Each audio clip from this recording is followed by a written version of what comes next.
Oh, what's up, everybody? Welcome back. Today, I want to train an image classifier to identify which direction a barcode is facing. So we've been kind of working on an image, or sorry, like a food tracking website. Part of that is I want to scan elements or scan like items, I guess, as I put them into my fridge, because that will help me like track the remaining amount of like milk that I have in the fridge as I enter my usage of that thing. And what I can do with that information is I can say, oh, I have enough milk to make this thing. Or hey, like a lot of the things that you typically make need more milk than you have. Let's like put an order in to get some more, right? And to do that, we need like a good barcode scanner. And it turns out that like image recognition is like kind of difficult, right? So we have some examples of some barcodes that I've just like taken in my house, right? So here's like an egg carton, here's like a milk carton, here's like a bag of chips, here's like a pop can. And what you'll notice is it's not as simple as just like dark and light, right? Like these are like mirrors, right? The aluminum can is literally just like etched out and you're like seeing the raw aluminum. This is like a crinkly bag. This is like fucked, right? And so, the thought is maybe we can train a neural network to like detect these barcodes. And so we've been kind of like building up the idea of like building a neural network training framework from scratch. And so one way that like we could formulate this problem is I want to look at each pixel and see in that pixel, do I think it's inside a bar or outside a bar? That would be a very good first step. And that would tell us, that would give us all the information we need to do like a proper like CPU side, like classic barcode scan stuff. We can just kind of like do some signal processing as long as we think that the signal is sane. And so we have to build up to this. And so a way that you could typically like there's like common to formulate this problem, at least before the last few years at least, is you train a neural network to generate boxes, right? So you kind of say, hey, imagine I have a 3x3 box of numbers, right? I put some numbers in here. Let's say I put like negative ones on the top and ones on the bottom and 0 in the middle or something, right? And you like take this box and you slide it over the whole picture, right? So you've got like a picture of like a guy here, right? And you put the box here, you put the box here, you put the box here, you like slide this box over the whole thing, and at each pixel, you like multiply the numbers in the box by the numbers here, right? So what this would do is this would give you a positive number if the thing below is a bigger number than the thing above, and a negative number if the thing above is greater than the thing below, and it would give you nothing if like it's like a flat section, right? So if you just see like raw white, you'll have white -3 on the top, 3 on the bottom, everything cancels out if you like add this stuff up, right? This is called a convolution.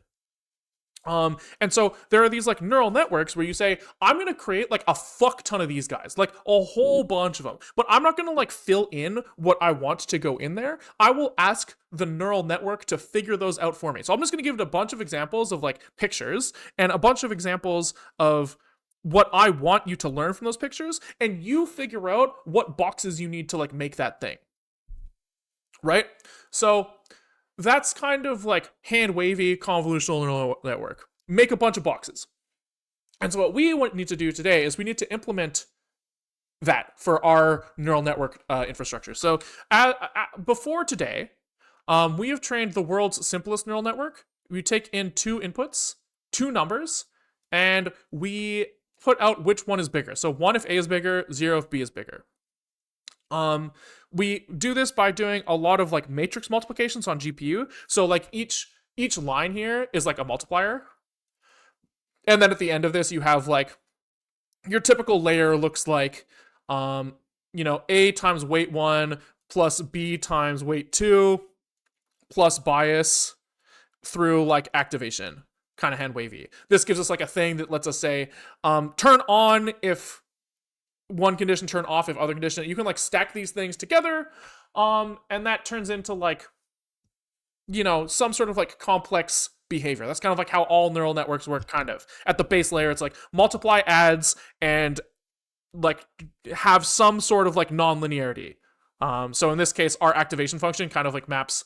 We're using sigmoid, which kind of maps everything in the range 0 to 1, but like in a way that's like differentiable, right? So it makes like a little s like this, where like really like basically everything over some number looks a lot like 1 and everything below some number looks a lot like 0.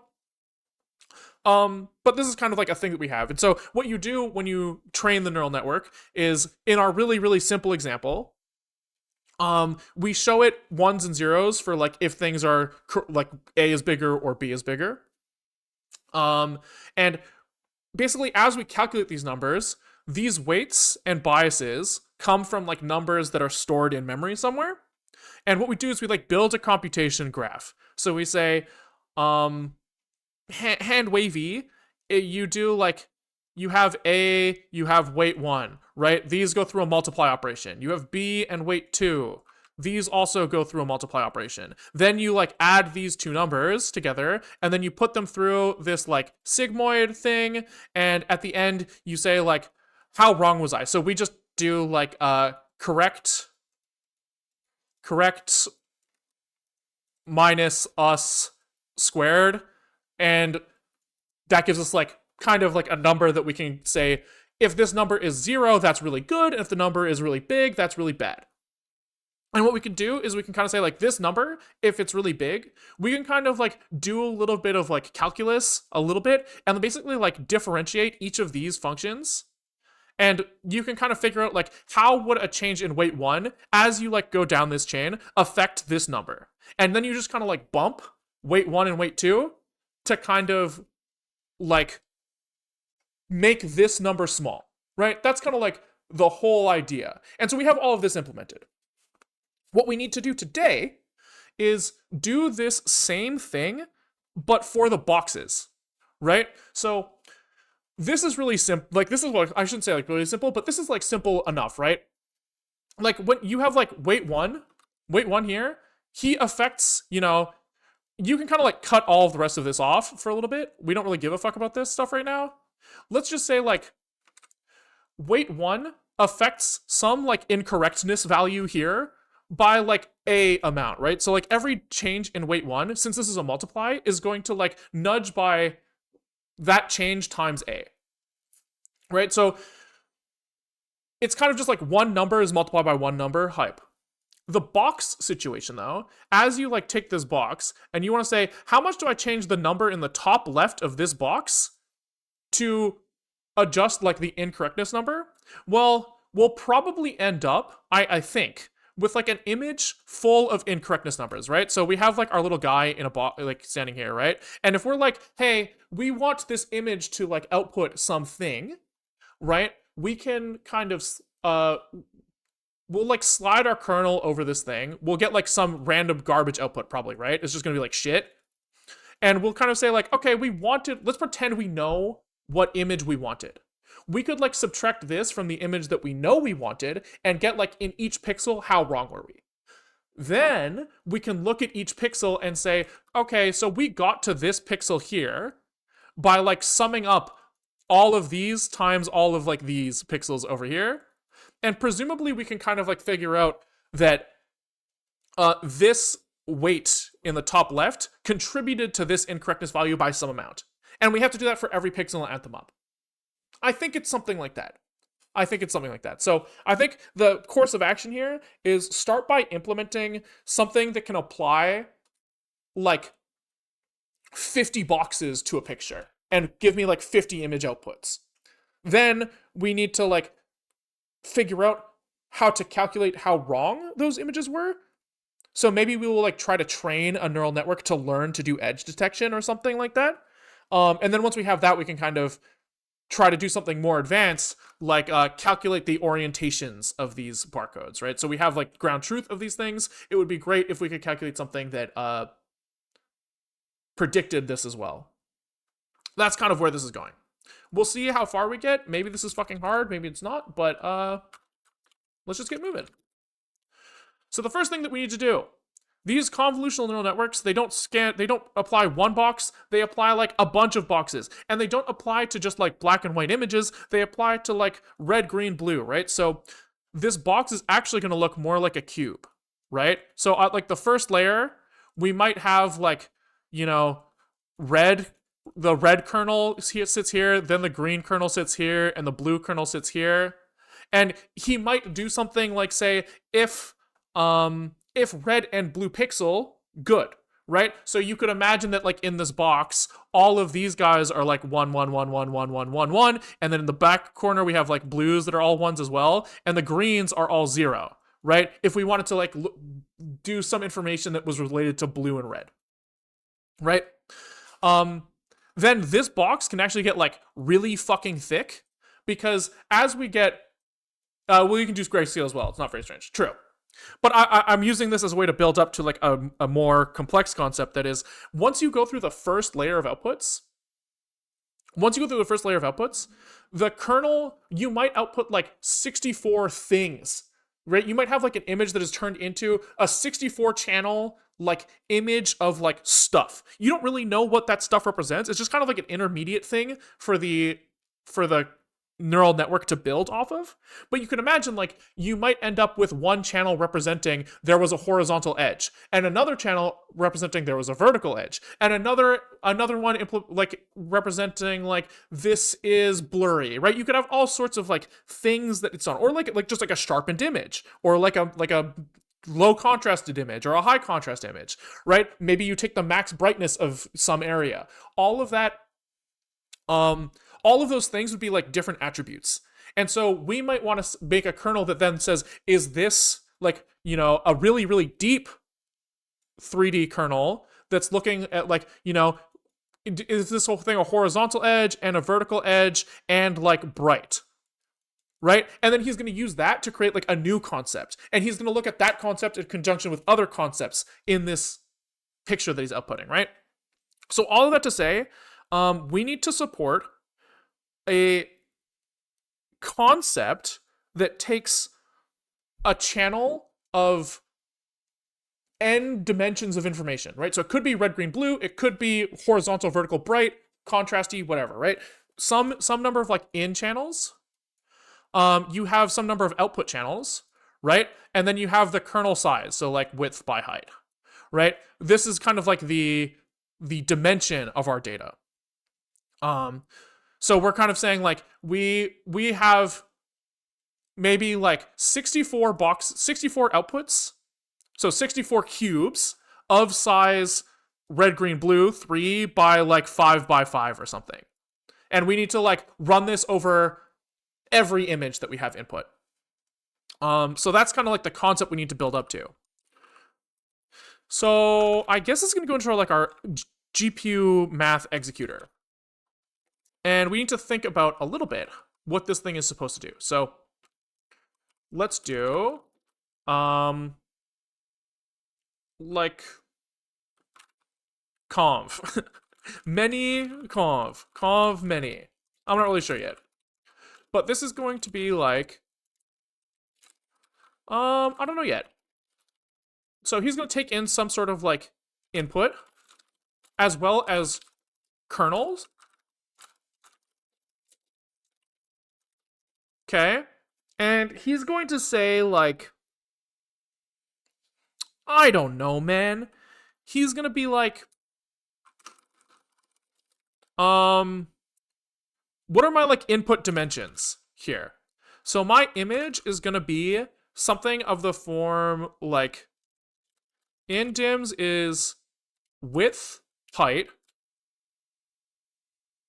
channel value, right? So he's probably like we're also gonna be running this over like 1,000 images at once, right? So for each image we have red, green, blue. Probably red, green, blue is kind of like the innermost channel. Is that true? No, let's do it separated. So because I think that makes more sense for like image kernel application, right? You're gonna have like a red. You're gonna have like your red section that you apply like the red section of the kernel to. And so these things will be linear in memory together. And then like the blue section that you apply the blue kernel to. Yeah. Okay. So width is the most inner dimension, width, height, color / channel, number of images. So let's assert here if in dims len is not equal to 4, we return invalid dims. Okay, and then what do we need? We need like also the kernel dimensions.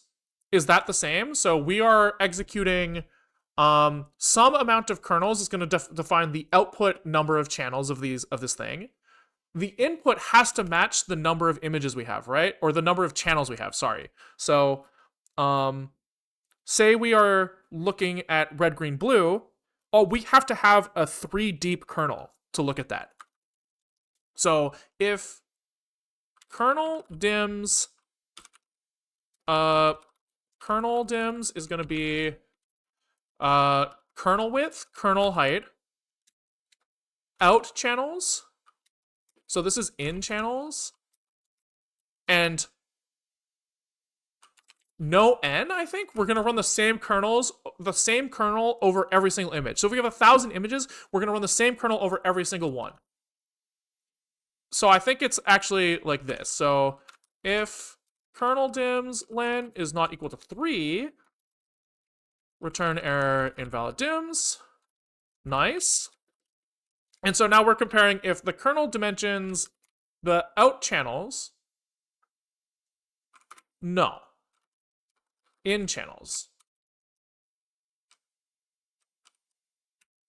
Out channels like this. Yes. So we have like maybe like 64 kernels that work on RGB. And so their output will be, that's like the new number of channels. Yes. Okay. So if kernel dims, so this would be 4 actually. And if the second channel is not equal to in dims get 2, this is also invalid. Okay. That's looking okay. That's a lot of cubes. Yeah, dude, so many cubes. Okay. So now what? I guess we have like our output. We need to define like the output memory format. So our return is something like create tensor uninitialized. This is going to live on this allocator. And what are his dimensions? Return is width by height of the image, out channels and n, right? So we're going to have like 1,000 images. They're going to look, so say we have like kernels that are 64 outputs. We're going to have like a width by height by 64 image 1,000 times. Sure, that seems reasonable. So we have our out dims here. We're going to say try tensor dim, math tensor dims, yeah. Initialize, these things actually have to live on an allocator because these things can have arbitrary number of dimensions, so we kind of put the indexes on the heap, which is like a little silly, but it is what it is. We probably could like cap it at 4 or something, but this is fine. So it's in dims 0, in dims 1, then kernel dims 3, and in dims 3 as well. Okay, I think we're starting to get somewhere. I think we are starting to get somewhere. Now we need a thing that will like execute on the GPU to do this convolution. Okay. So that means this guy needs to like build something that does that. So conv many kernel. This is going to be like a C program that executes on GPU for 1 per something. We will probably do 1 per output pixel, I think is probably what we're going to do here, but we get to define that however we want. Conv many kernel. Okay. Big Rick, thank you for the prime. Much appreciated. And this thing gets stored here. So on application initialization, we're gonna like actually like compile the C program for our specific GPU and like write down the output somewhere. So that's kind of what that's for. So we should be able to be like, execute a kernel. This like conv many kernel, we're gonna execute it, and we're gonna execute it like very wide. So like, how many things are we doing here? It's probably once per output.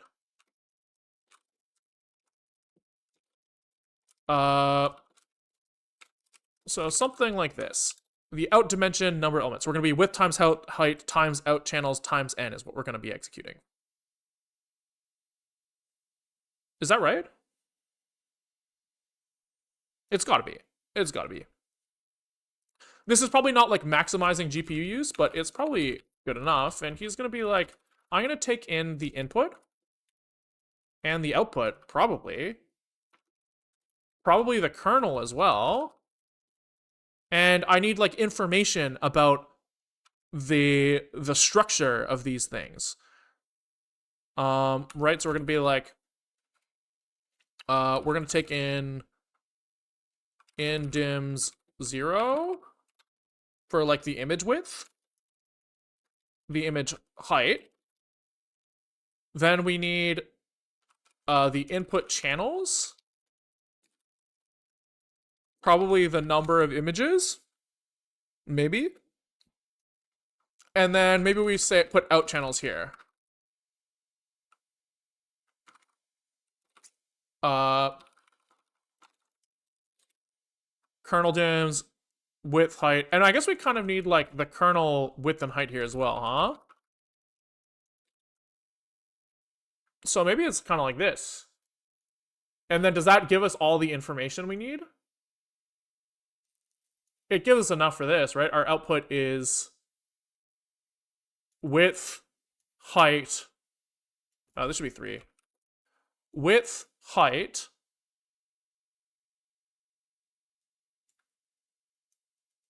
Out 0, 1.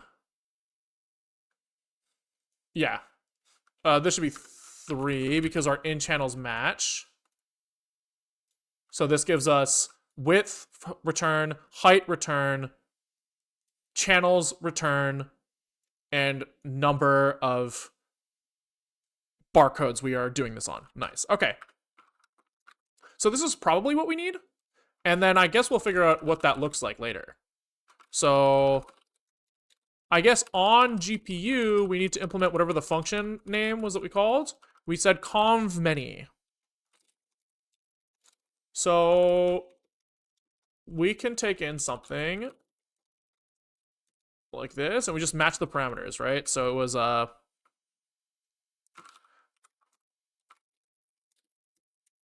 here. So this was input buffer, kernel buff, out buff. We have width, height, in channels, n. Then we have kernel width, kernel height, and out channels. And that's it. That's all we have. Okay, so how the fuck do we manage this thing? So we're going to queue this up once per output. So we have some like global ID is get global ID 0, right? If global ID is greater than, I guess like max val is like max ID, I guess we call it, is width times height times out channel times n. Because, okay, so the way that these things are queued up onto the GPU are in like work groups. So like kind of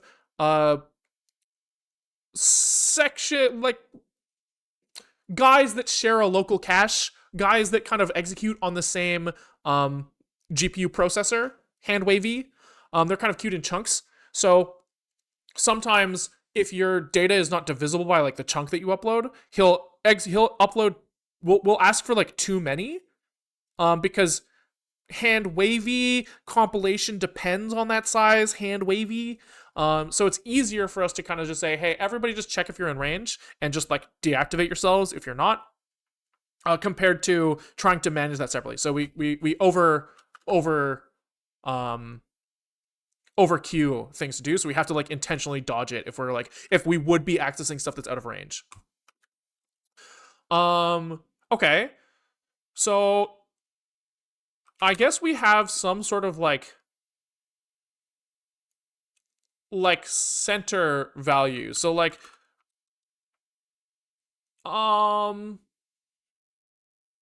let's think. So our kernel, we're from our perspective as a single thread on the GPU, we have, this input of a guy and a box, a 3x3 box, right? And we know that we are trying to output, we are responsible for 1 pixel right here. So I guess we want to look at like our like sample range start here. So like if we run this box here, we want to know like where the top left of this thing is, probably. We also need to handle the case where we're in the corner. I like to act like the image just kind of extended the top right pixel to the right and up here, or like extended the right pixels to the right and the top pixels up. You know what I mean? So we probably want to do something like, what is like my image pixel? So like my image X, right, is going to be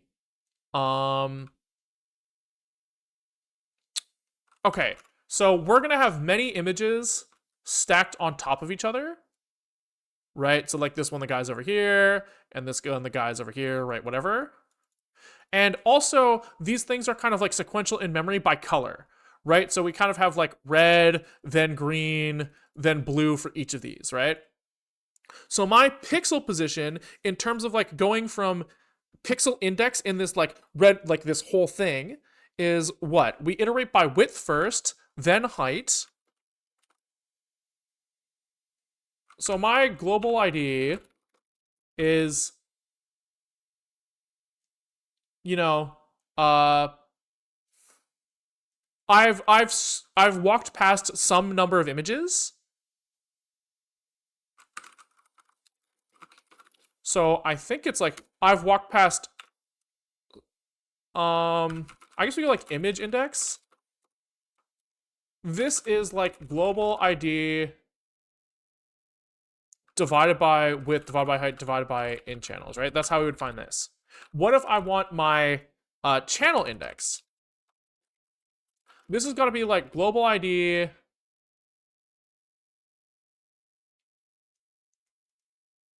so I don't care which image I'm in. No matter which image I'm in, I'm going to be like the same offset like in this red, green, blue shit, right? Each image has one chunk of RGB. And so the next image will kind of have like the same format of red, green, blue, like this, right? Which means that I want to modulo this size, then figure out which chunk I'm in. So I think it's like image size. Image size is width times height times in channels, right? Then my channel index would be image, like my ID over the image, like modulo image size.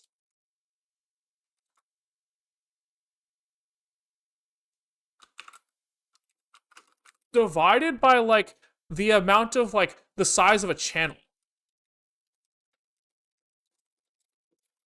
Right? So it's kind of like this. Yeah. I think it's something like this. K-Trace, thank you for the prime. So then here I'm like divided by the channel size. I don't know about like order of operations here, so I'll just kind of like put in brackets. Right? So here, this gives me how far into a given image am I? Then I do a truncating division by the channel size. And so that should tell me like if I'm in the blue section, I would divide by, if this thing is like, 500 by 1,000 wide,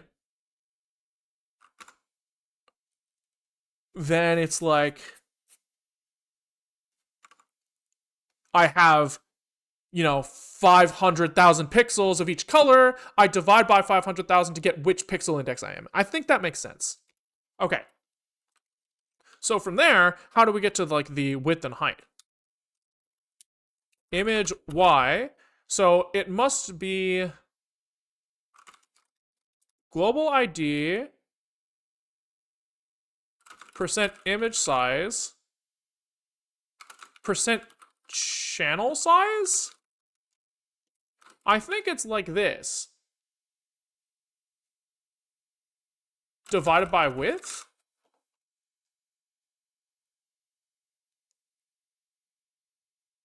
Yeah, is that really how you fucking do this? I've never really had to think about this before. So here, I guess you don't need to do percent image size here. I think you just do percent channel size. Right, so here we would be like, we're kind of treating like red, green, blue, red, green, blue, red, green, blue. It doesn't matter which image we're on in this point. We're just like, I need to know my offset into a given width by height area. Yeah. And then I divide by width to get my height, and then my image x is percent row size, which is just width. Right? I think this is right. So I guess the answer, the generic formula here is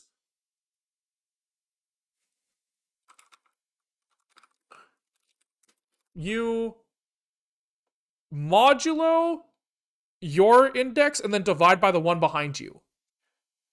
Right? I guess that's the answer. Right? So here, modulo channel size divided by width, and I am looking for y. Yeah, it's like something like that. I'm not like 100% sure this is right, but I don't really know how else to test it, so fuck it. Okay, so now we have to what? We're going like, can we just represent these as integers actually? Because that will make it so that we can go negative. Maybe we do that later. Okay, so we go from like 4 kx is equal to 0. Maybe you do y first. So for the kernel y, i.e. the small box, equals 0, y is less than kernel height. We do something, and presumably we do the same thing for x as well. We probably calculate like the image location that goes with it, right? So again, we've got our guy, right? We kind of sample from each of these pixel positions, and so we're trying to see like how we overlay on top of the image. So can we maybe call this center x and center y? The center of our kernel is like in this spot in image space. Maybe something like that.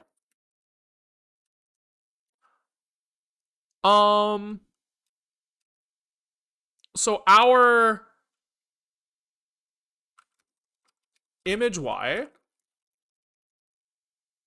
is going to be the center y. Can we actually go from like negative kh over 2 to kh over 2? Right, so if this is a 3x3 kernel, then we'll go from like -1 to 1 instead of 0 to 2, which I think will be easier for us to like reason about. Because then we can just do like plus kernel y. No, let's do it like this way, because we do need to index into the kernel as well. So can we actually do like ky offs is going to be the kernel width over 2 is in here somewhere. Ky minus. So if this is 0, this, and say the kernel width is 3, right? Then kw over 2 is 1 because it's a truncating division. And so then we have 0 minus 1 is equal to -1. Yeah, I think that's right. So we'll do the same for x here. Oh, kh here, not kw. Careful, height versus width is easy to fuck up. And now what? Now what? So we want to look at the image y is equal to the center y plus the offset from the kernel center. Right? So that says like if we're at like 50-50 here, then we should go to like 50-49 here if we're up by 1. Okay. That's hype. Katris, thank you for the prime. I don't know if I thanked you already, but thank you. Okay. So then we need to like handle what happens if it goes off the edge of the image, right? So image y is equal to the minimum value of height minus 1 and image y, and then the maximum value of 0 and this. So we're like clamping this thing. I think that makes sense. I think that makes sense. Sure. So now we need to do the same thing with image x here. So we take the x offset, we take the center x position, we take the kernel x offset, we say image x is equal to width minus this thing. Holy shit, this is brutal. Then we have an image x and image y. So we have our like the kernel value is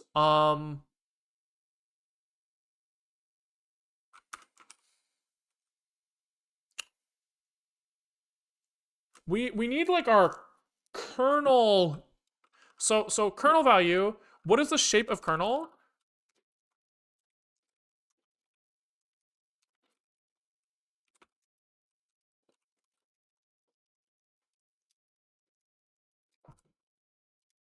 Okay. So do we know which channel we're operating in? We haven't handled that yet. So we have another dimension here. So we need to go from kernel channel is 0 to kernel channel is less than in channel?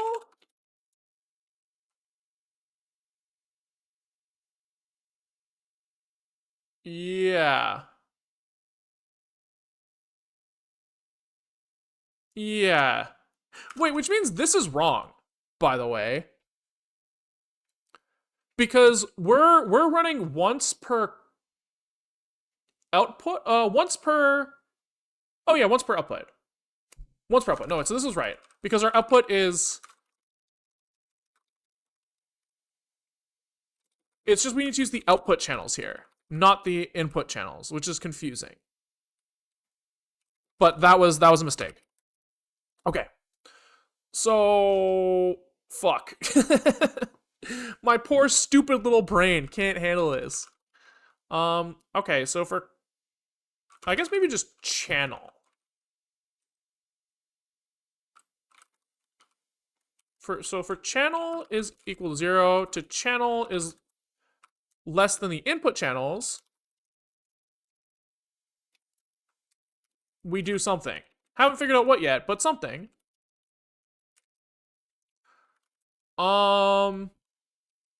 Image in the image x and y are the same in input and output space. Just the number of channels is different, so their sizes are different, but their x and y positions are the same. So we don't have to worry about like coordinate spaces there, as long as these calculations are correct. What are we doing right now? Yeah, I guess it's kind of hard to like reason about. We are trying to basically on GPU for each output pixel of some like image transformation, generate like that output value based off of like multiplying a box of numbers. Like if you imagine like you take a cube and you overlay it on top of another cube, each like pixel in this cube, voxel in this cube, is being multiplied with the thing it's on top of, and then being summed. And we're trying to like implement that on GPU.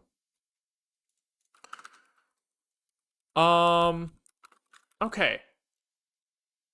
So channel index here we have to be careful about.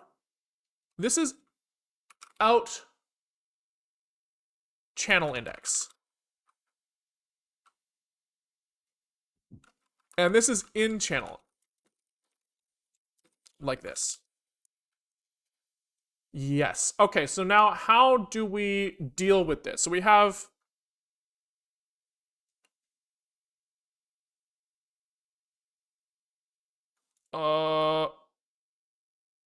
again, we are running once per output.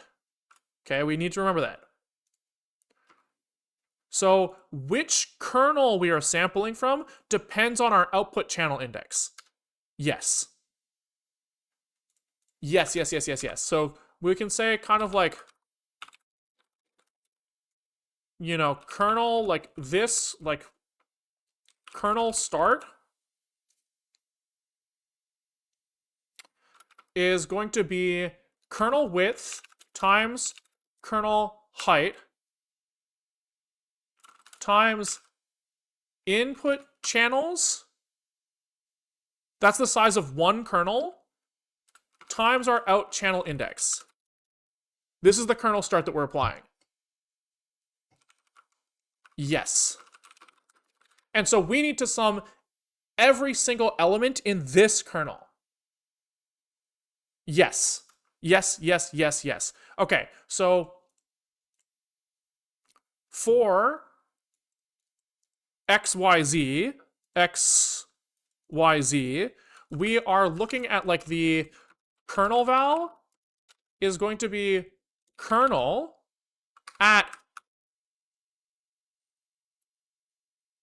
width, or like kernel X plus kernel Y times kernel width plus in channel. Okay, yeah, can we do this? Can we do this?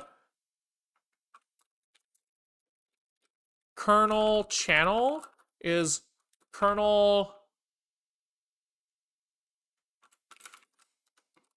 pointer plus some offset, right? So this is going to be kernel width times kernel height times in channel. Then our kernel row is kernel plus kernel width times Y. This should be kernel channel here. Okay. Oh, kernel is a reserved word, so like out kernel, maybe we call it here. And then what does it need like here? I don't know yet. We'll see. Then we have here kernel val is kernel row plus kernel X. Whoo! There are like a million places where we could have made a mistake here. Okay, now we just need to also walk through all of this stuff for the images. Bad for him. Thank you for the prime. Much appreciated. So we have in image is going to be image width times height times in channel times image index. Then our in channel is our in image. Oh. Image channel. Maybe we call this like channel index here. In channel index, not because there's in and out. Jesus Christ, this is so confusing.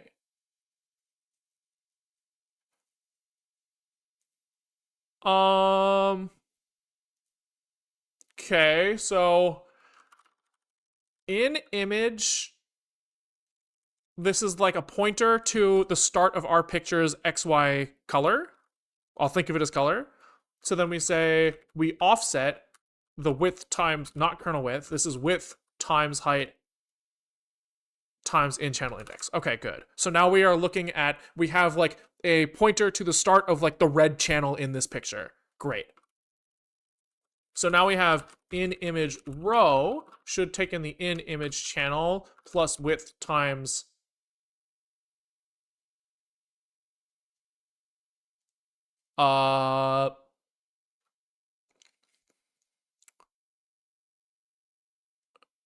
plus what? This is going to depend on the image y. So this is going to go down here. Plus width times image y. Great. Great. Now we have image val comes from in image row plus image x. And we're chilling. And so now all we have to do is we add to some sum of image val times kernel val. Oh, we're getting somewhere. We're getting somewhere. Oh, it's beautiful. It's beautiful. So now all we have to do is we have this sum from applying this like multiplication of things in a box by another box. And I think we just put that in the output, right? So out buff at global ID is equal to sum. Image val is an index. True. True. Thank you. That was very helpful. That would have been painful to debug. I'm sure that we got something wrong in here, and I think that we just have to write a test that we can like have an expected output on, right? I think that's what we got to do. So we have to construct something that like maybe we do a single image input that we can run a horizontal and vertical edge detect kernel on and check that the outputs are what we expect. And we'll just make it like a really, really small fucking picture. I think that's the play. Because like this is like too hard to not test. Like if we don't test this, we're fucking idiots. Okay. So what does that look like? We have some fixture that we initialize. Let's do something like we have some input in images. So this is going to be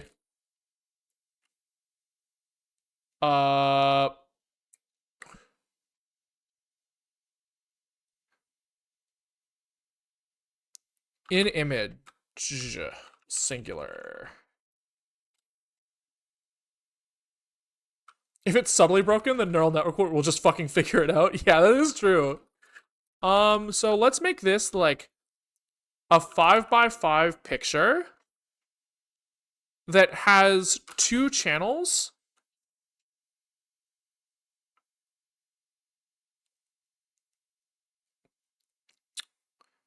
And maybe just single channel is going to be easier to reason about first. But like the test is better with 2 channels. And we'll have one of them. So here we'll do... Can we do like stripes? Vertical stripes?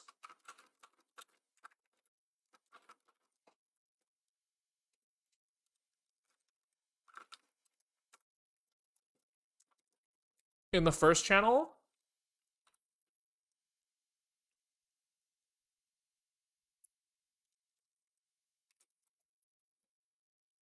And then horizontal stripes in the other one or something?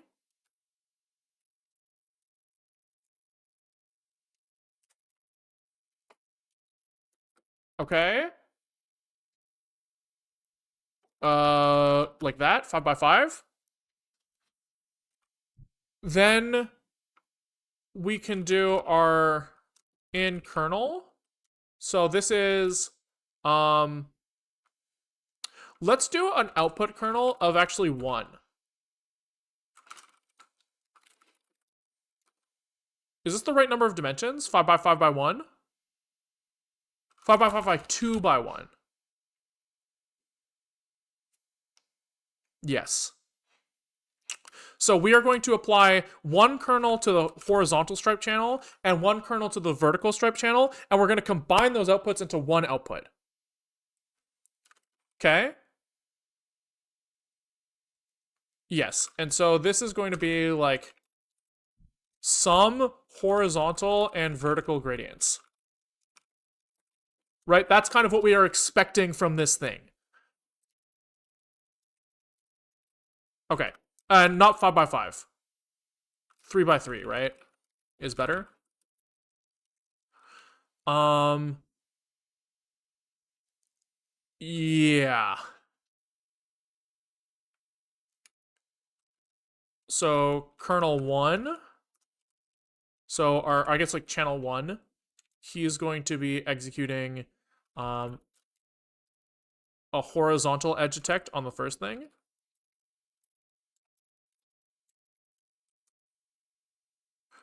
You know what we could do? Nah. I was gonna say you could probably get like some sort of like bullshit striping, like where you could do like different kernel dimensions for the different channels, but I think that doesn't work. Okay, so for this one, we're gonna do a. I guess calling it edge detect is kind of wrong. This is kind of more like gradient. So we're gonna be like vertical gradient on the vertical image, horizontal gradient on the horizontal image. And so this is 3 by 3 by 2 by 1. I think that makes this the amount of data that we need is here. So can we do input image on the GPU is going to be like create tensor given our allocator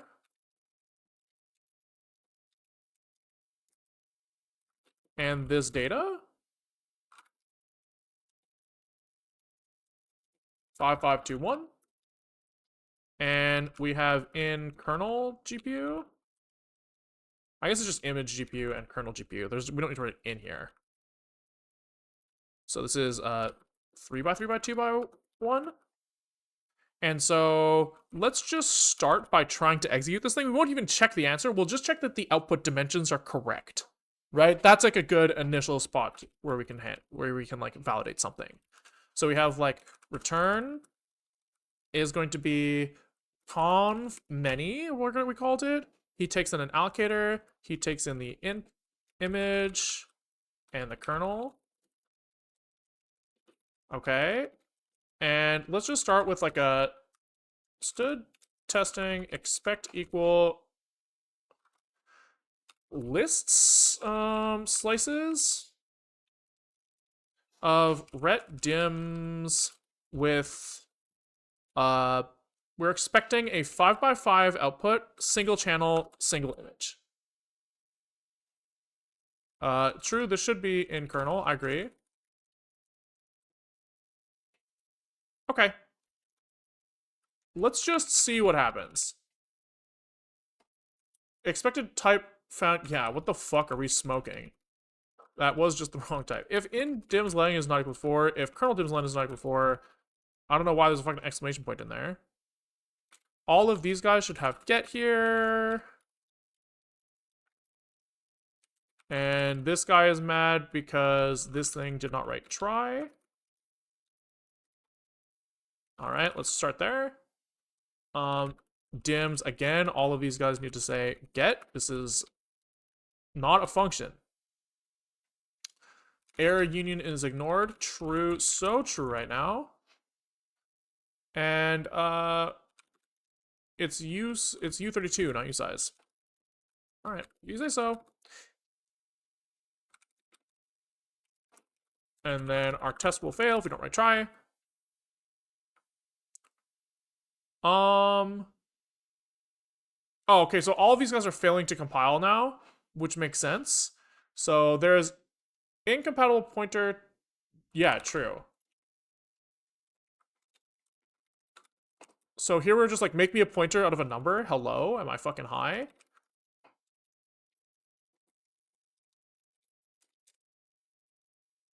It's probably just like in buff.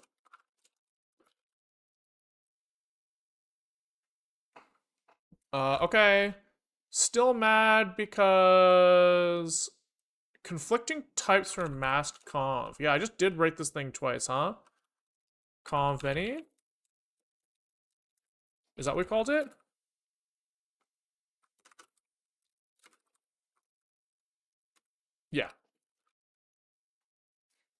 Okay, good news. The other tests are still passing, so then we didn't like, the program at least compiles now. And the conv many test did pass, which is hype.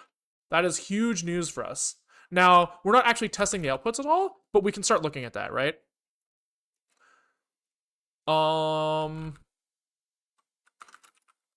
is it? Math executor? That's where this lives? So what are we expecting here? We're expecting...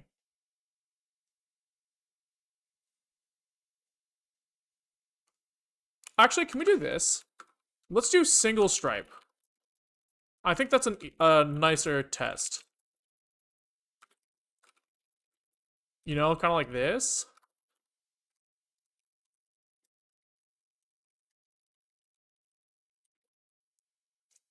And then we could even do something like this, where there's a vertical gradient, like, kind of sticking out, and this thing should kind of, like, trigger nothing with the kernel that we're looking at on this guy. Yeah. I like that. I like that. So we're expecting that we should see kind of like 1 pixel across the output where the horizontal gradient triggers, right? It's basically only here where we're going from like 0 to 1. I guess it's kind of like 2 rows, right? Because like here we're gonna see like I gotta draw the boxes. I'm too like fucking stupid to not do it this way. Okay. I don't know why I have to copy while the application I'm pasting into is open. But like, okay, so we're gonna be running a 3x3 box over these things, right? And so kind of like here, he's gonna see a difference between these guys and these guys. And then here, he's gonna see a difference between these guys and these guys. But here, these are the same, so nothing will trigger. And then also like at the top, when he like extends off the edge, everything should just get extended. So we should see a difference of 1,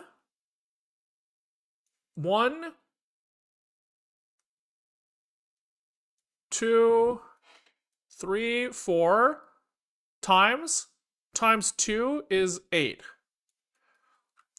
Right? So we should have like here. All of these guys should be 1. And then if we're summing that with the output of the vertical gradient,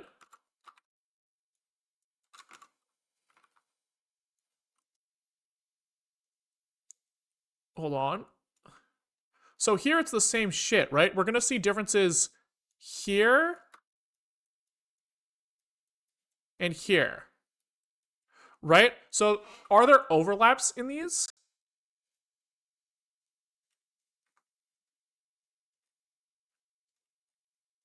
The only overlaps, there's only 1 overlap right here, I believe. So I think what we should see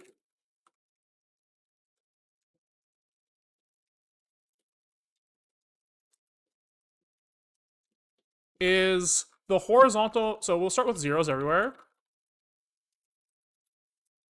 What I'm expecting is that in like these spots, we see 1s from the horizontal gradient. Then in these spots, we see from the vertical gradient. So I believe this is our expected output. I believe. Now I could be wrong about that. It might be nice to like confirm this in Python or something, but I'm pretty sure. We'll wait for it to fuck up for us to lose our mind, to like get a little bit more advanced here, right? Okay. So what are we expecting to do here? We're gonna go another column 1's from the vertical. Oh, so true. Good eye. So it should be like this, right? 1, 1, 1, 1. That's like a very comforting thing that you just said. It means that like I'm explaining my thought process well enough that you're following, right? Because like I don't really know if I'm just like spewing bullshit all the time, but like the fact that you corrected me there means like you understand what's happening. which means that I'm explaining at least enough that some people can follow. Okay. So can we just say like, let's get the return value to the CPU.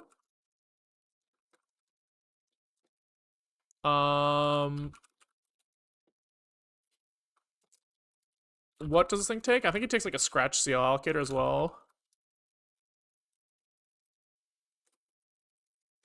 And a tensor.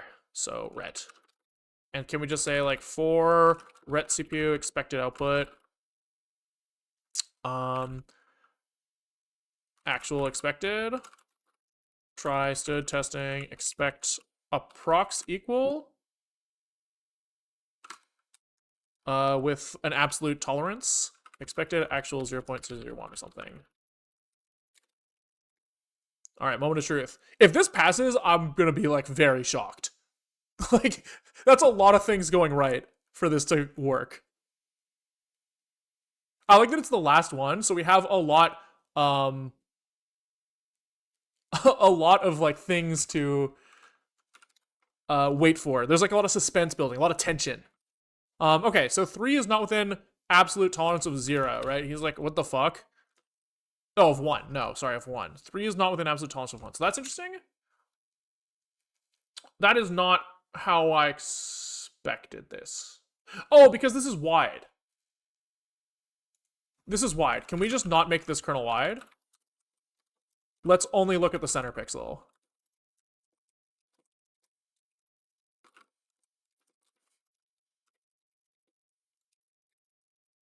That's where the 3 was coming from, was that it was like doing that same thing 3 times. Build the suspense, we wait. It's the last fucking test that runs. We wait, we're almost there. No fucking way! No fucking way! Can we print the debug right? Yeah, let's do it, dude. For 0 to 5, y. For 0 to 5x. I think we actually fucking got it. That's crazy. That's actually fucked up. Like, that's actually so fucked. This is the best we've ever done in our entire fucking lives. So print ret CPU. This is y times 5 plus x. Dude, that's crazy. I'm actually like so fucking shocked. But let's, you know, we could have written a bug in the test, so let's make sure.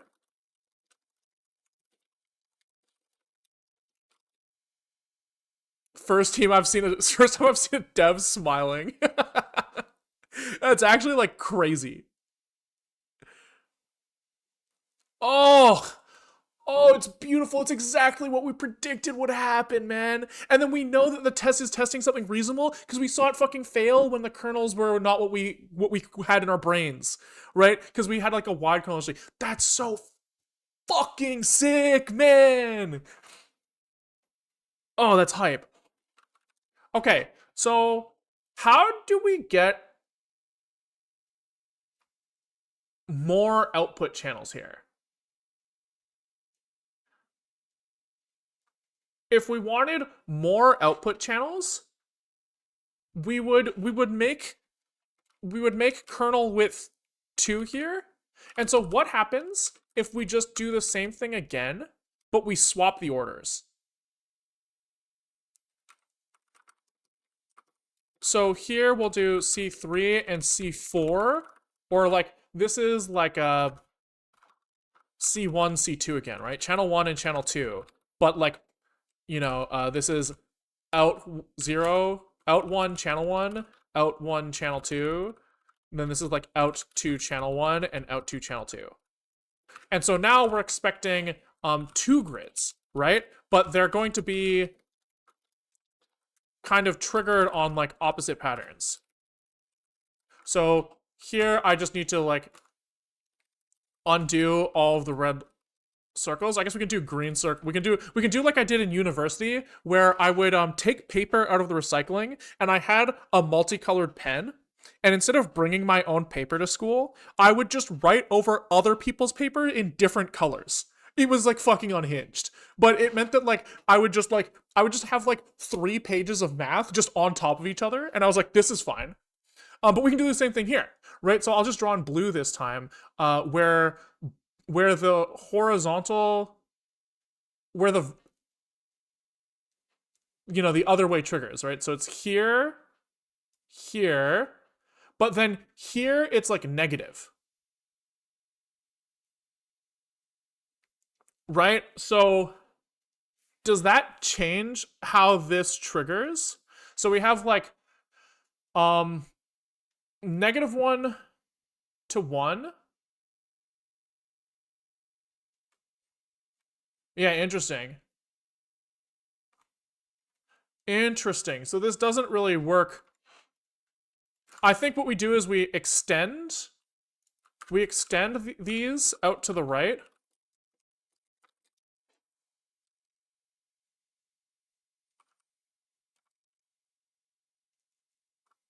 Which means that now the expected values from here, we lose like the horizontal detect on the first one. So we subtract these, all these by 1. I think. Okay, let's do that for a second. Hold on. Let's just make sure that we didn't fuck anything up.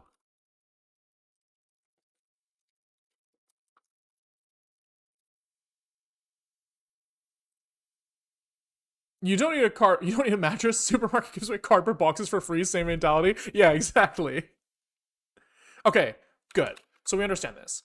So now if we just swap the kernels, we should see, so these now look like one, one,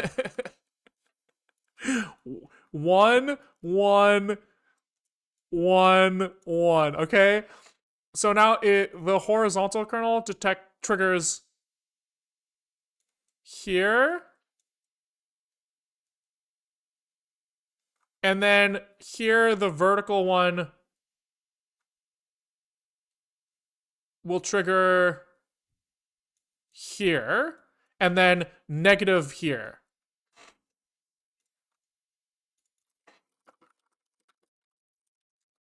So this is like a -1, -1, -1. Here it's +1, +1, +1. Then the top 4 get increased by 1. This is what we're expecting here if we now have output channels of 2. Now our expected output channels here is 2. We still have a single input image, but now we are trying to testing for 2 channels. Okay, let's see if this kind of all works out.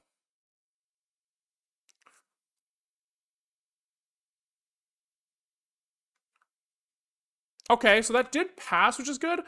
What are we printing here? Our print here only has 5 by 5, which seems bad.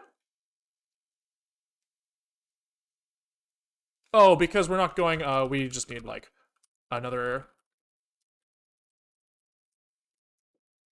we need for C here, C times 25 plus this. All right.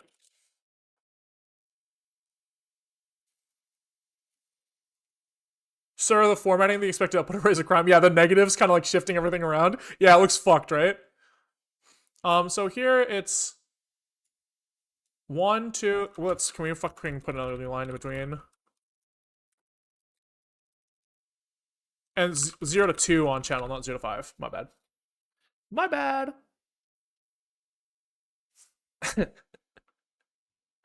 Dude, it's crazy if this works. Hell yeah. Yeah, okay, so we do see the expected thing in both. So I think 0, 1, 1, 0, 0, 0, 1, 0, 0, 1, 2, 2, 0, 0, 1, 2, 2, 0, 0, row of zeros, row of -1s, zeros, row of zeros, -1 zeros. Yeah, that's correct. That is correct. Yeah, I guess we should like do this, right? or else we will be in trouble. Oh, even then, that's still not enough. Oh, it is if we do this. Yeah, there we go.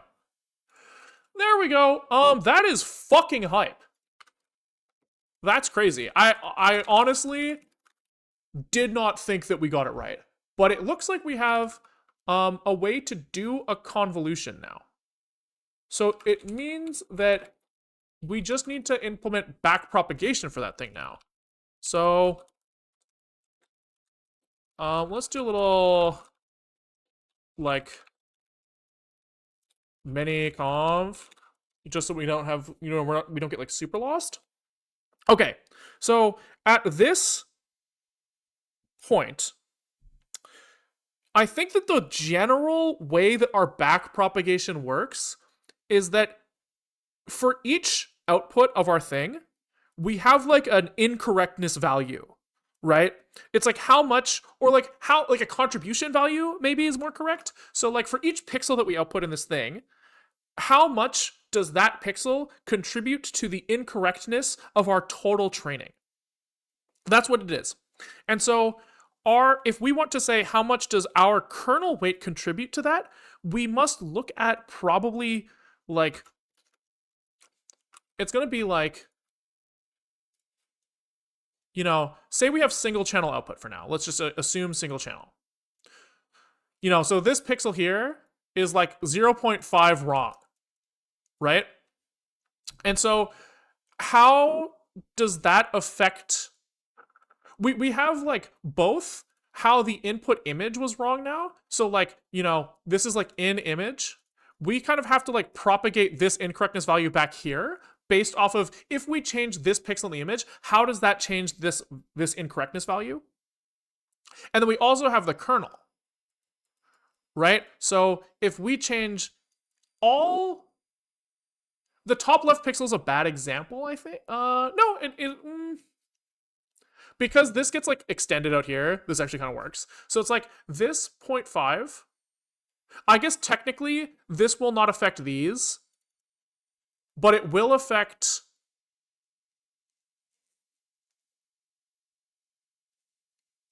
all of these, right? So I think it's like okay, so like generally the formula is like A times B creates like some incorrectness value. We'll call it L for loss, right?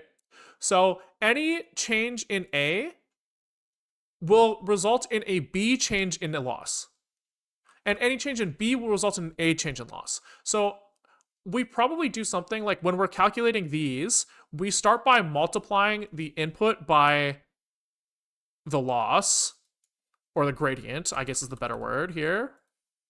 And we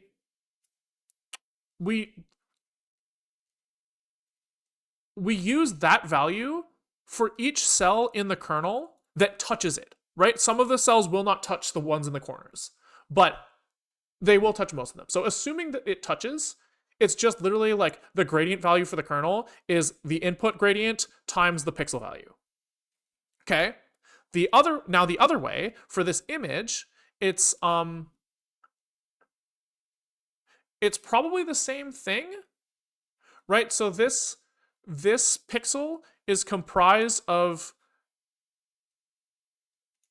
a kernel running over, yes, this output value is related to this kernel running over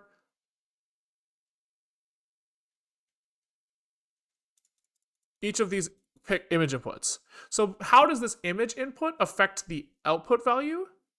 I guess each pixel in the input, like say we're looking at like this pixel in the input for this pixel, like this pixel in the input will actually affect all of these pixels in the output, right? Because it's like multiplied by the kernel as it sweeps multiple times, right? It's like the kernel looks at it when he's run like this, right? When he's run like this, when he's run like this, all 9 of these kernel runs, or like touch that pixel, right? So this one is more complicated. He needs to look at like which output pixel he's affecting for each kernel that hits him. For each like kernel placement that hits him, I guess. Yeah, it's like something like that. Okay. So let's try to implement. Let's try to implement. So here, I guess we're going to have some like gradient kernel of many gradients. So when we go backwards, what the fuck is going in here? We have like our input gradients. We have, we'll call this, we're gonna run 2 kernels here. One to calculate the gradients for the kernels, and one for the input image. So we'll start with the kernels. Okay. So here we have the output, and then we have to like reconstruct this based off of the like in image. So this is the image that we multiplied by, and I think actually the values of our kernel don't actually matter. Because they're only used, like, you know, in this like A times B effect loss thing, right? The gradients for A related to L are all, like, A doesn't come into the equation at all. It's literally just like BL. Yeah, so I think we don't need that. I think. If I remember how this works, which I might not. We definitely need to know how many outputs we have.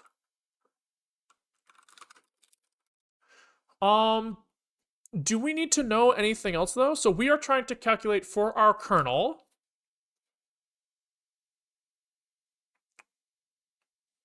We have run once per cell in the kernel. So this is, our kernel is kernel width by kernel height times by input channels by number of images, right? That's what we're looking at here. Okay, this is the outgrad, is this. In image is width by height by in channels by n. No, this is then we have in grad is width by height by out channels by n. Where out channels is, I guess that means that we just need all of these parameters, right? The same way we did when we did the forwards pass. I guess. Okay. In the input kernel. Okay, so what did we say? It's like each cell in the kernel touches every pixel ish, not on the borders. Which means that like kernel, this means that we go like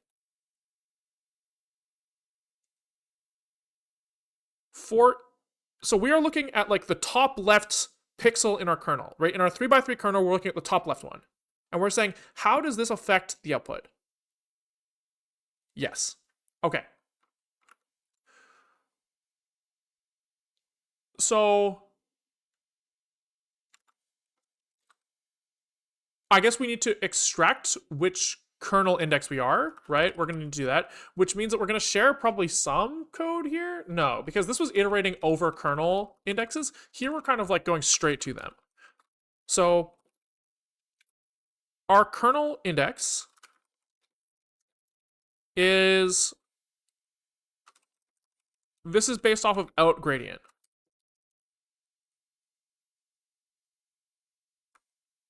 So what do we say? It's like we have our global ID. Get global ID, which is like the index of the work we're doing. If global ID is greater than kernel width times kernel height times in channels times n, return. Okay. Our x, we said it's you modulo the one above you, right? So we say global ID percent kernel height. Great. Kernel y is global ID modulo in channels divide by kernel x. Then you module the one above you, divide the one below you. No, this is wrong.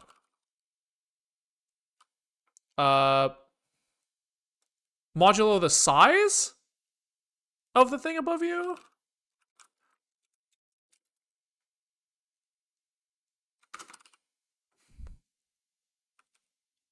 Yeah, so we have like channel size here is kernel channel size, I guess, is kernel width times kernel height. And so then we are modulo kernel channel size. Yes. Okay. So we have our kernel x and our kernel y. And we are saying we iterate over each pixel.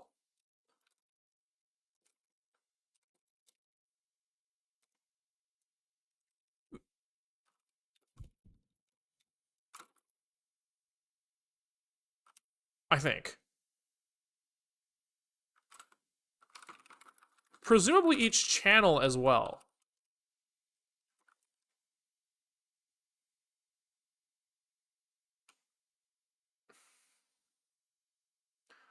Okay, I gotta think again.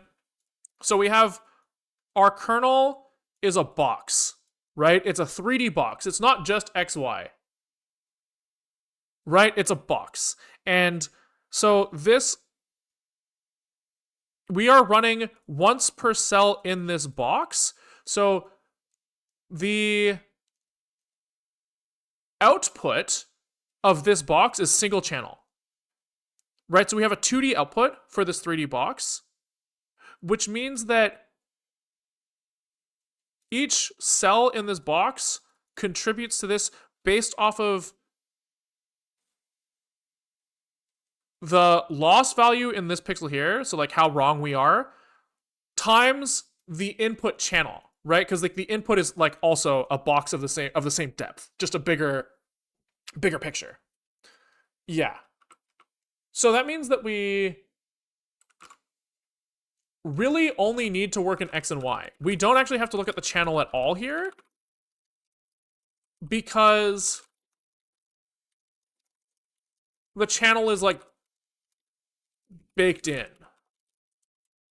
So in channel, or like in channel is going to be what it's global ID percent n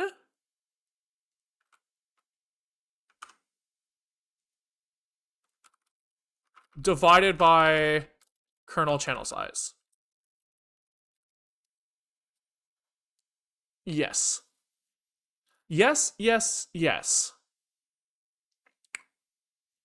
Okay. So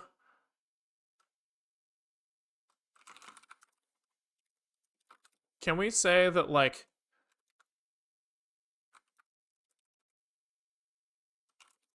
in what did we so we did like in grad here. So can we say like channel gradient? No, this is just like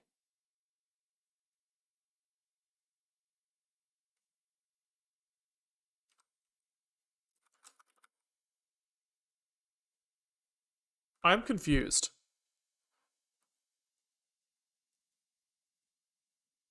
I'm confused about So out channel.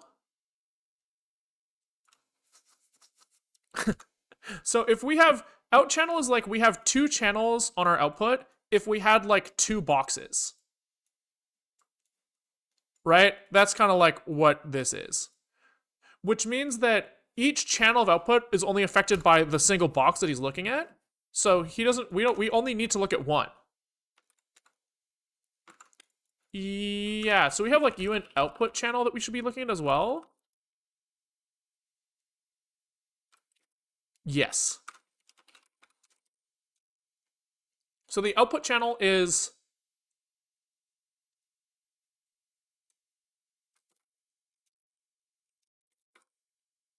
which box we are? Oh, this is the problem here.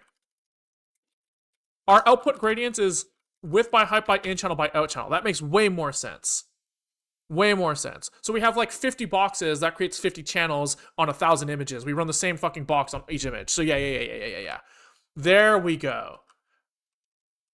So this input channel is actually percent out C here. And the output channel is just global ID divided by kernel size. And so this is kernel channel size times in number of input channels. Here we go. Yes. Yes. This gets us somewhere. So for each x and y value, the the gradient for the output that we're calling input gradients because like the input to our back propagation, which is the output of our image, confusing, or output of our convolution, confusing.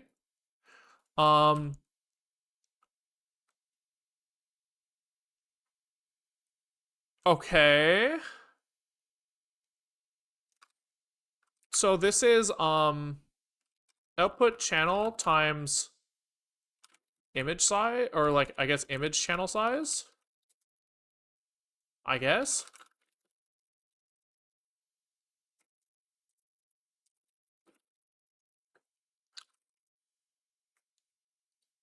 Yeah. Yeah, I think that's right. Plus image y times width. Image channel size is actually width times height times in channel.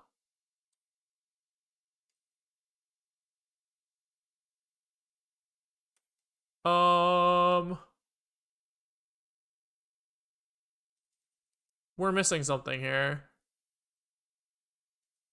In gradients is n here as well.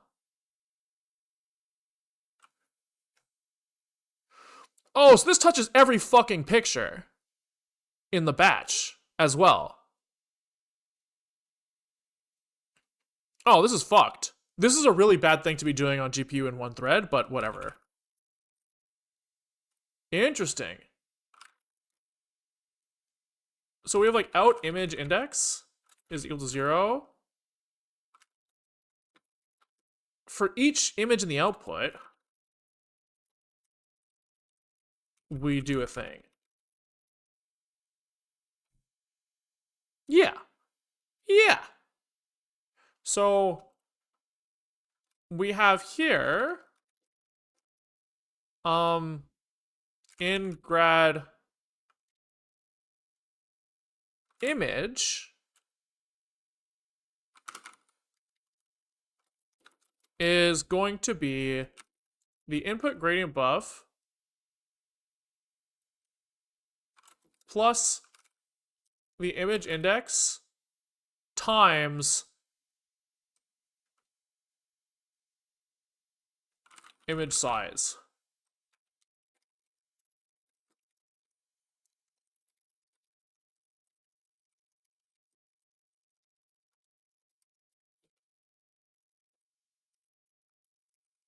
Yes. Jesus Christ. Okay, so then our gradient row, right? Because I guess here we have our ingrad row. So I guess then we unconditionally here, for every single image, we're looking at the same channel here, I guess.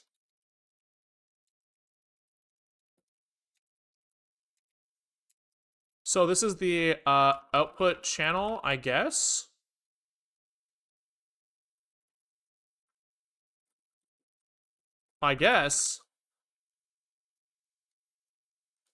Then here are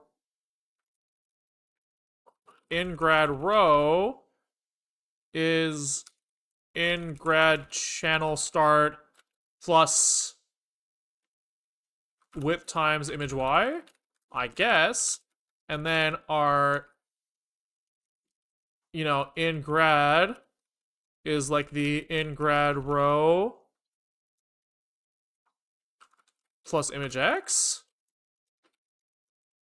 Okay. Then we just have to look at the kernel as well.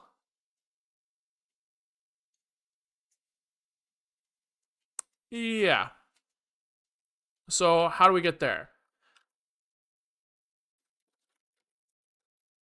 Kernel row is going to be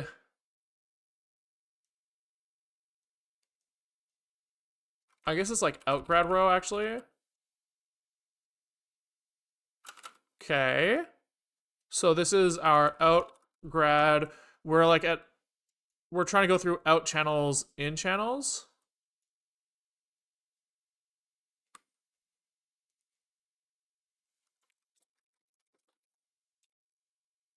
No. We don't care about that right now. That's for the end. So the output gradients we don't care about. We do care about, we have the input image and the input gradient. Yes. In image. So it's going to be the input image buff. That sounds right. Plus out image index, right? It's one per image. So this is actually just like image index in general. Times image size. Okay. In image channel is in image plus input channel times image size. So far, so good. In image row is the in image channel plus width times image y. This is all the same. Okay. Okay. In image is equal to in image row plus image x. Okay. So then what do we do with these fucking two numbers? We just multiply them? I think.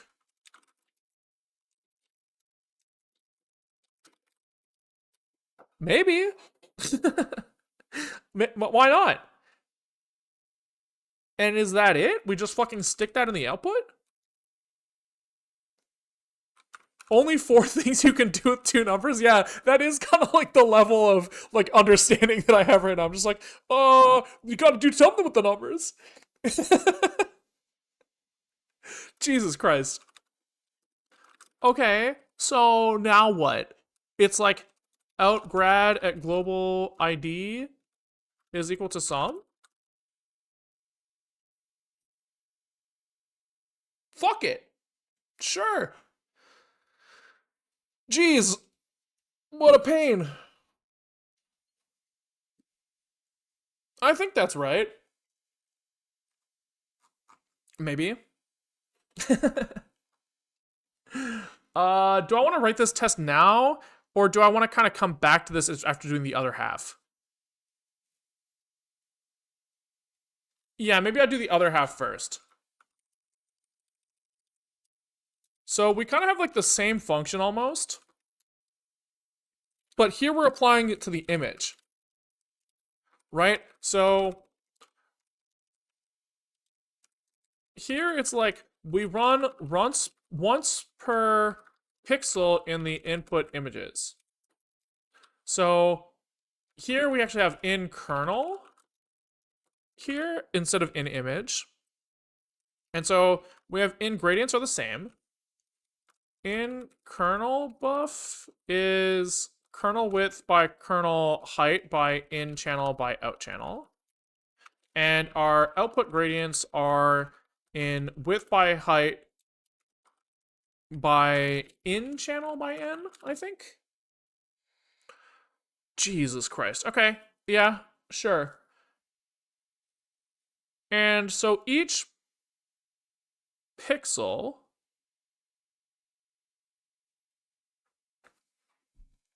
so we are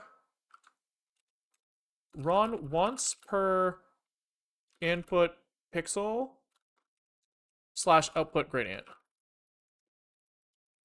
I think is what we're doing here. So we have our global ID. Which index of thing am I? If global ID is greater than width times height times in channel times n, I guess. Greater than or equal to.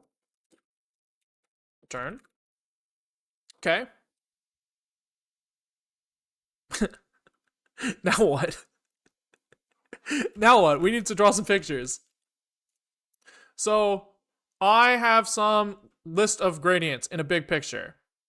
I want to figure out how those gradients propagate to me. So I am outputting in this pixel, and this is the sum of how all of these kernels ran over me. Right? That's what we said, is like basically all of the pixels surrounding me. So like I look at like the center of the kernel in each of the outputs over here and multiply the loss value here by which? No, that's wrong, right? I don't think that's right. It's the other way around. It's my pixel is impacting the loss values of each of these guys. Yes. So I multiply, like if this kernel ran to output this value, I need to say that a pixel value change would change by this, by the kernel's weight here. It's like something like that. Holy moly, my brain. Okay. So I must be iterating by kernel index. And I guess I have like which channel I'm like so my thread has X, image Y in channel. This is like the dimensions of my thing. And so I need to look at every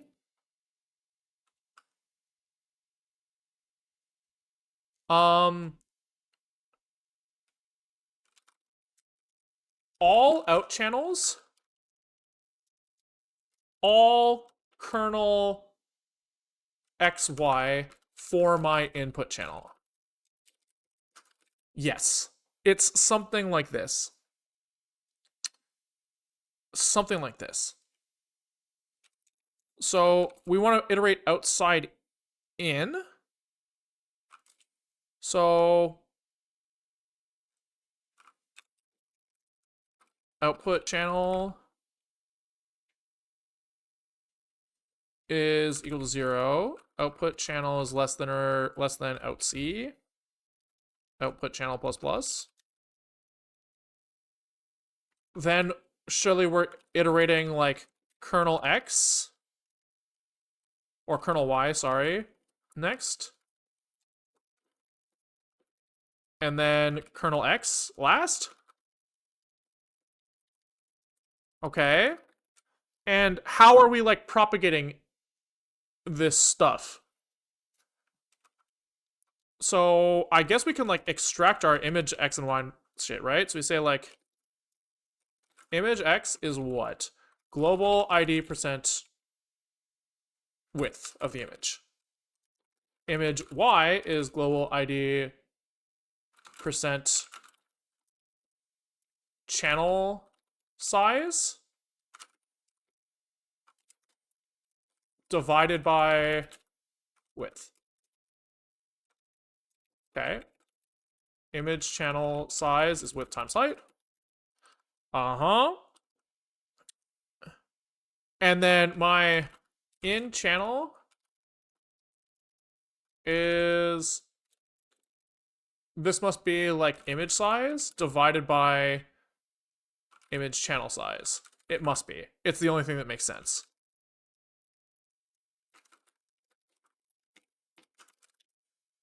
And we should call this like in image size.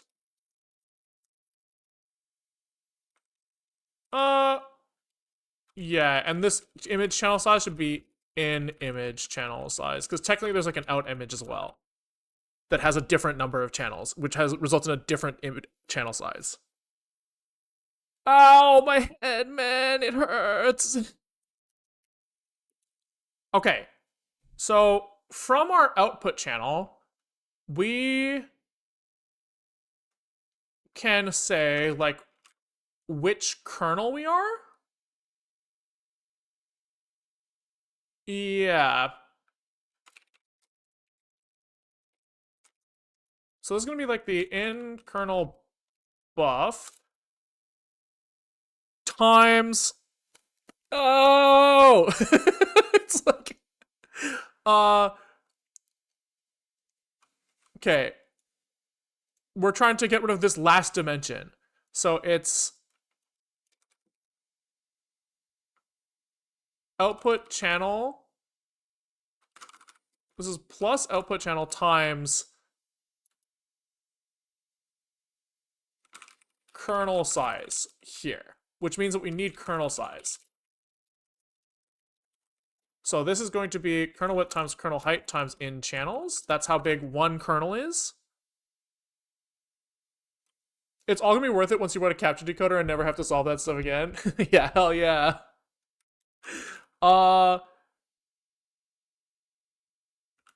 Then we have, surely we're gonna need kernel channel size as well. Surely. I don't know where yet, but surely. Surely. Yeah, because now we're like in kernel channel here. Is in kernel plus input channel times kernel channel size. Okay, nice. I wonder if like I should have like an ND array like type in this C land that would make this easier. You know what I mean? Like I wonder if I'm like overcomplicated this by only working in like one-dimensional arrays. I probably am. But whatever. Whatever. Okay. So I think again we have some sort of like sum. I don't really know what we're doing with it yet, but surely we're summing something. And then we're iterating over kernel indexes, so I guess we're at like in kernel row here. Some way is like in kernel channel plus kernel y times kernel width. Okay. Which means that by here we have like in kernel value. We must. Which is like a dereference of in kernel row plus kernel x. Okay. And now we need to kind of figure out, so for our, we're trying to figure out, so like if we're in the bottom left kernel pixel, we need to look at that offset up and to the right of the loss values that came in, right? Because our pixel change will affect the loss value up here. Okay. Which means that we probably want like our kernel offsets in here. Yeah, so we probably here we have like our in gradient is gonna be like in grad buff time or plus something, right? So we are, holy fuck, do we have to iterate all images? No, because our image is one-to-one mapped to the output images. So we know our image index.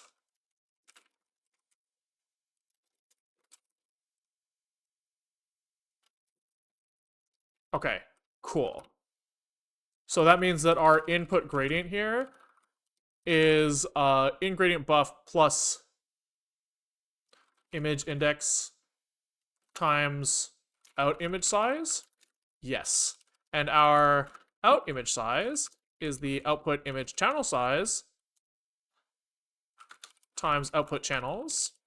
Then our out image channel size, I think that those are the same, right? It's width by height, no matter what. Yes. Okay.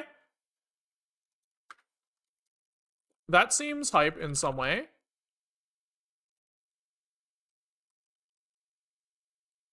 Yeah. So this is where the gradients are going for this image. Okay. And then now we extract which in grad channel we're looking at. So this is going to be in grad plus out channel times out image size. No. Out image channel size. Yes. So we are like which channel where we are in this image. We have, you know, this many pixels per channel. And so we like offset by that much. That sounds about right. What sort of stuff can convolution rulers do? Detect edges. What else? Sharpen, blur, edge, like gradients, like all sorts of shit.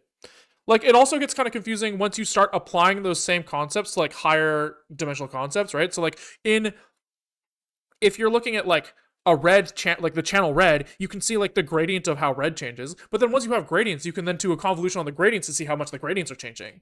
Right? Like you can do all sorts of stuff. And I don't really have like a good intuition for what all that stuff is, but where I always go initially is I look at image kernels Wikipedia, and they have like at least a few examples here, right?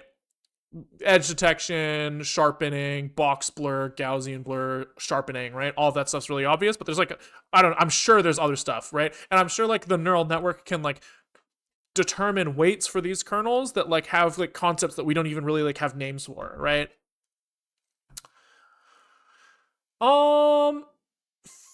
Fuck. Do you have a full-time job? Nope.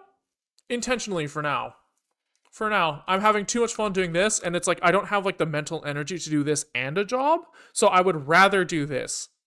You know what I mean? It's like shockingly, whether or not this is true, I at least personally feel like me just fucking around doing whatever I feel like on a given day is like somehow higher value to the world than working at a job.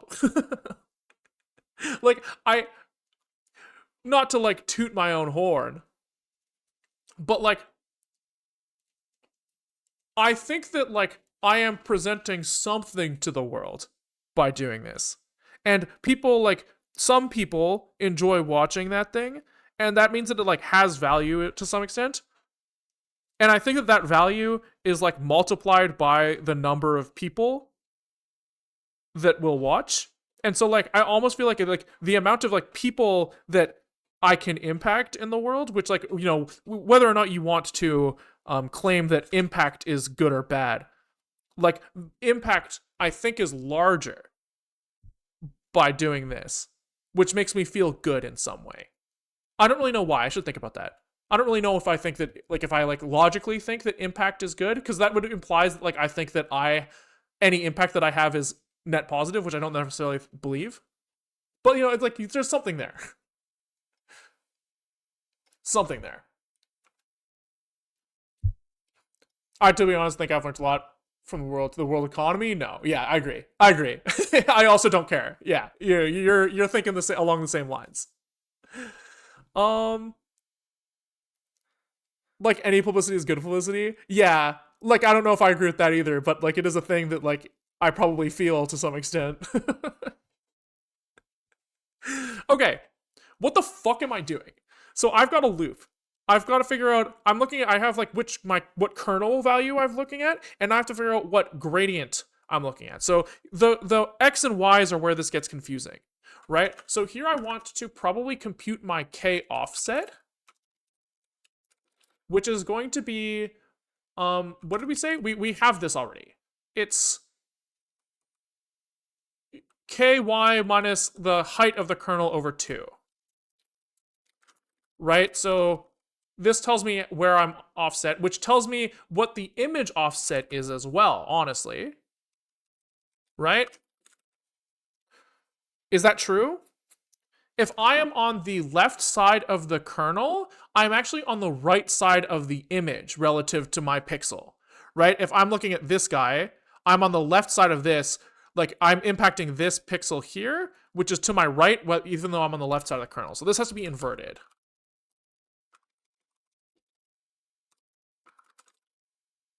So this is image y offs, which means that we have image x off here is easy to calculate as well.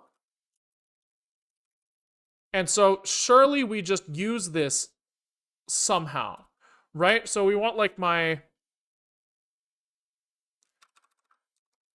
we have in gradient row here. So we have like probably like a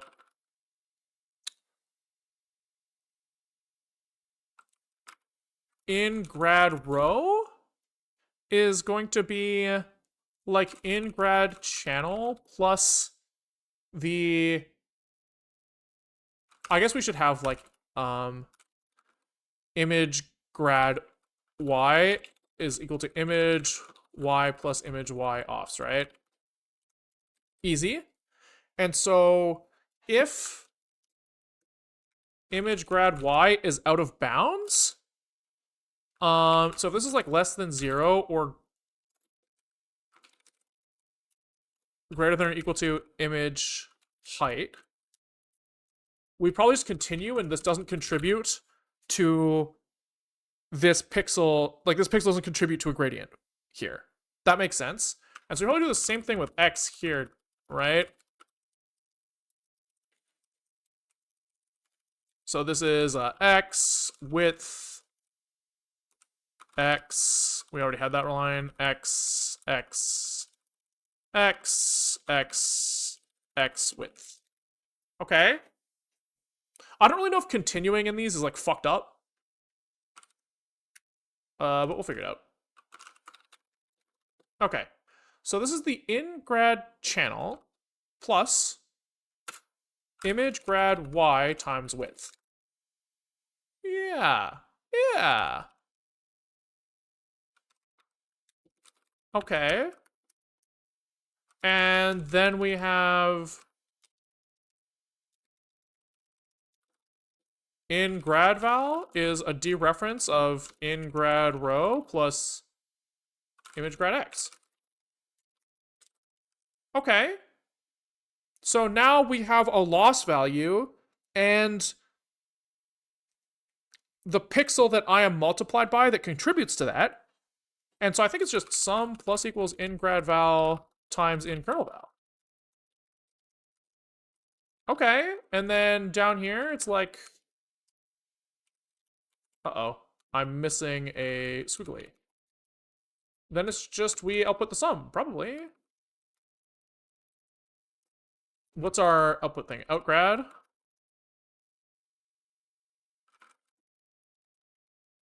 Sure. What does a CL file extension mean? It is an OpenCL kernel. So it's C, but it's like kind of like this weird OpenCL C variant that is like, has like extra utilities or maybe less utilities as well. Like it's a plus minus something that is things that the OpenCL API knows how to compile to different GPUs, I guess. Hand wavy. So there's like things in here like constraints, like you can't have like global constants without putting them in like a special constant like memory space. This like global macro thing here is actually specifying that you have this float lives in like global VRAM, right? So like each pointer is actually qualified with like which bank of memory it is attached to, because there are like multiple banks that can be like faster or slower, stuff like that. Um Jesus Christ. So I have like absolutely no idea if this is right, but I guess we can write a test to figure it out, right? Surely that's possible. So our math executor, he has conv many grad kernel now, right? And this is actually grad. There's two things here, right? There is the grad image and grad kernel. So we have the conv many grad kernel. And we have, because kernel is an overloaded term here. One of them is image kernel, i.e., box of numbers that you're like that you are placing on top and doing multiplies with. But then there's also kernel, which in this context means like thing that runs once per thread on GPU. Maybe these are like the same concept actually, but I don't know. So we have conv many grad kernel and conv many grad image kernel.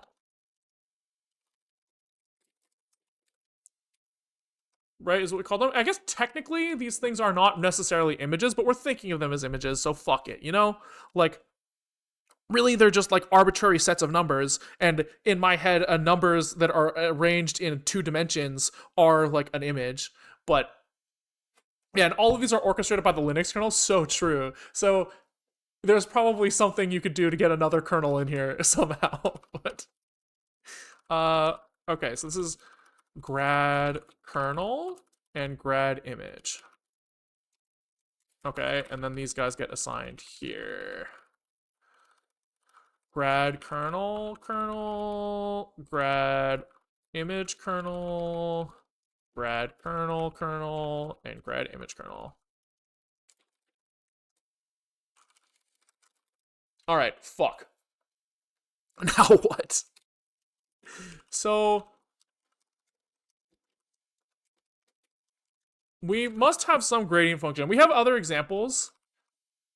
We have other examples of functions that compute gradients based off of 2 inputs. So can we just see what those look like? Like matmul grad. Okay, so we have, oh, easy. We have a function signature that takes in gradients A and B and returns 2 gradients. We should follow this same formula because it'll make like the, if we match the function signature to other 2 input things, then we can kind of like feed into some generic system somewhere else. So okay. So we're gonna call this conv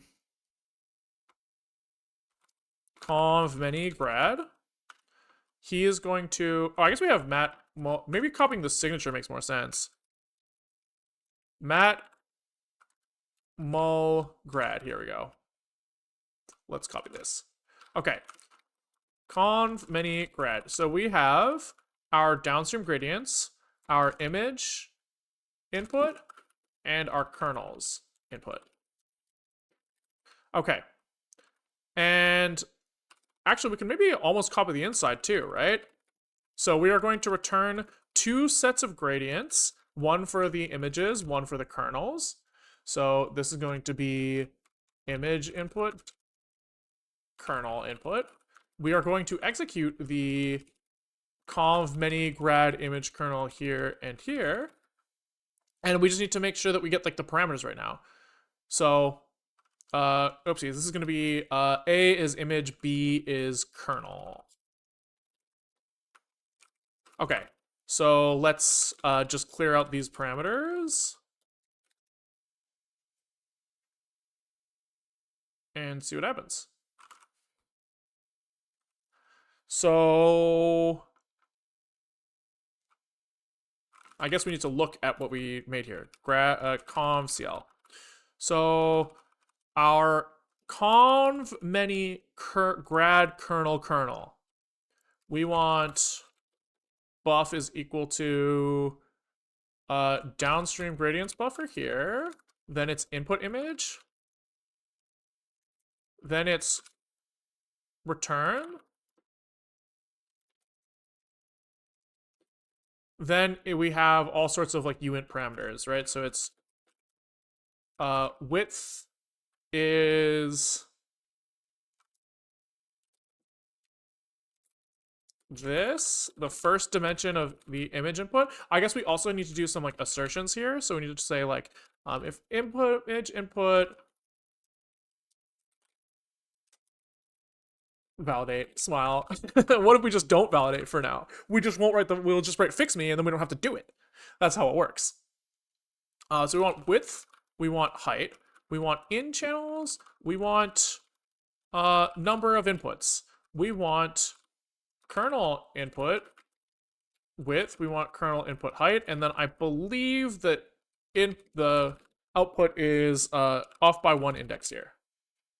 Cool, because it's kernel has in channels by out channels, and we already passed in channels. It's supposed to be the same.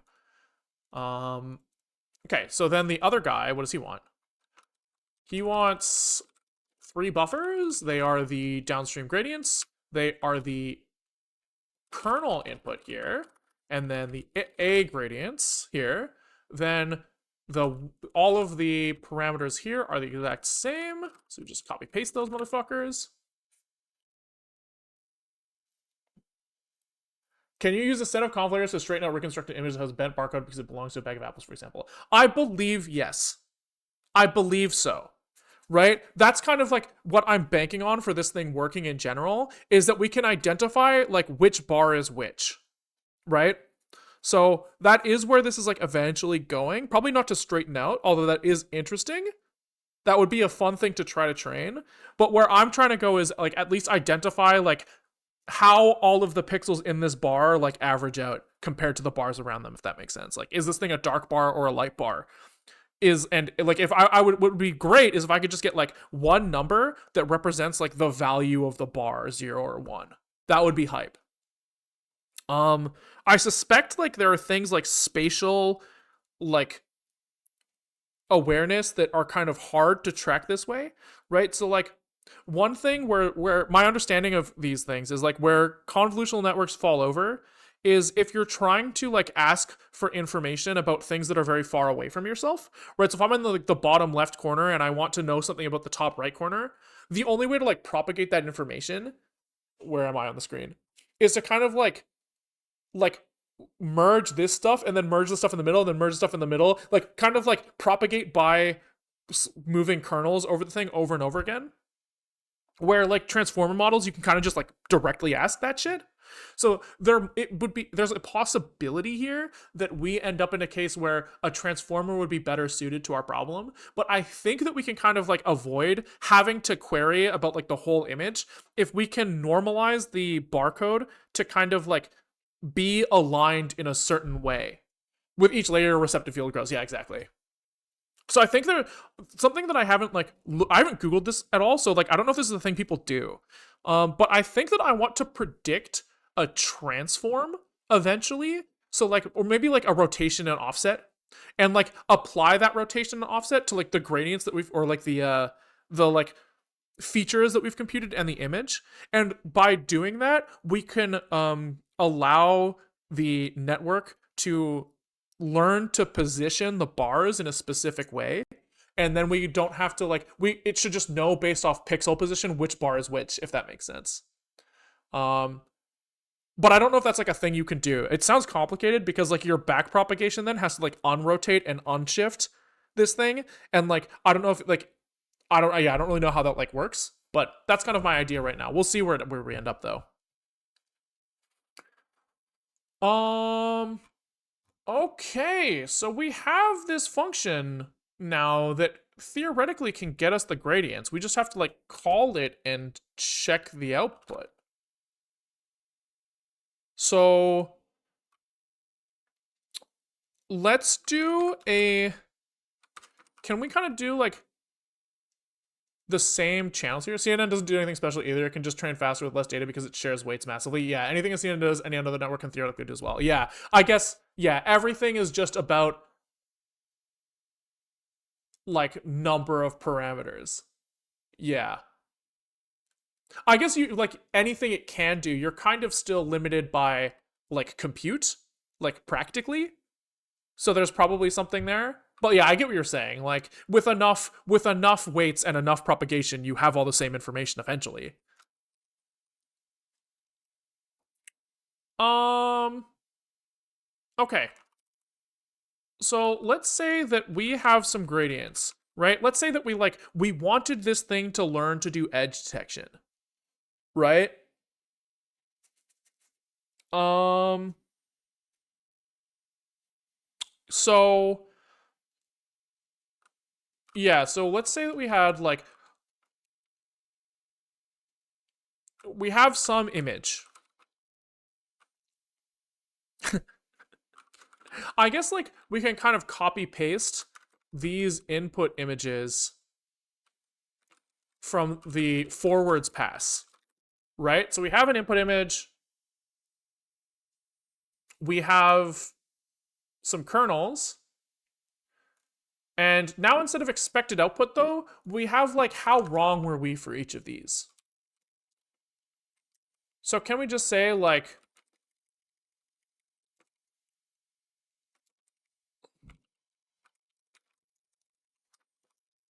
so let's just say that like, can we just do this? So we have two output channels here for two images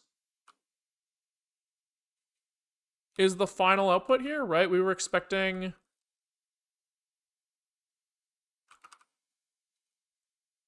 Oh no, this is one image.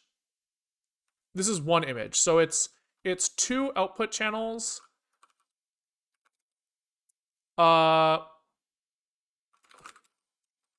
this is like channel 1. Oh, we should have made our input channel and output channels different here, but whatever. Out channel 1, out channel 2. Yeah, there's some like indexing errors that could definitely be problems here. Maybe we want to like change the like order of movement here.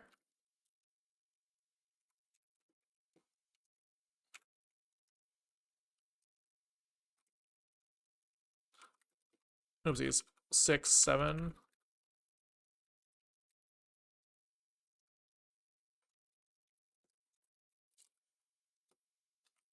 Uh, 0.9, 1.0. Sure. Something like this. What software do you use? He doesn't use software unless he made his whole stick. I use some software sometimes. I don't know like what you're asking though. Like right now I'm using like a lot of software is like on the computer right now. So I don't really know what you're asking. There's lots of software. I use Firefox sometimes. I use a terminal emulator sometimes. I use Linux sometimes. A lot of the times actually. But if you clarify, maybe we can answer. Okay, so Adam, what's up? What's up? I must be running late if we have time for an Adam raid.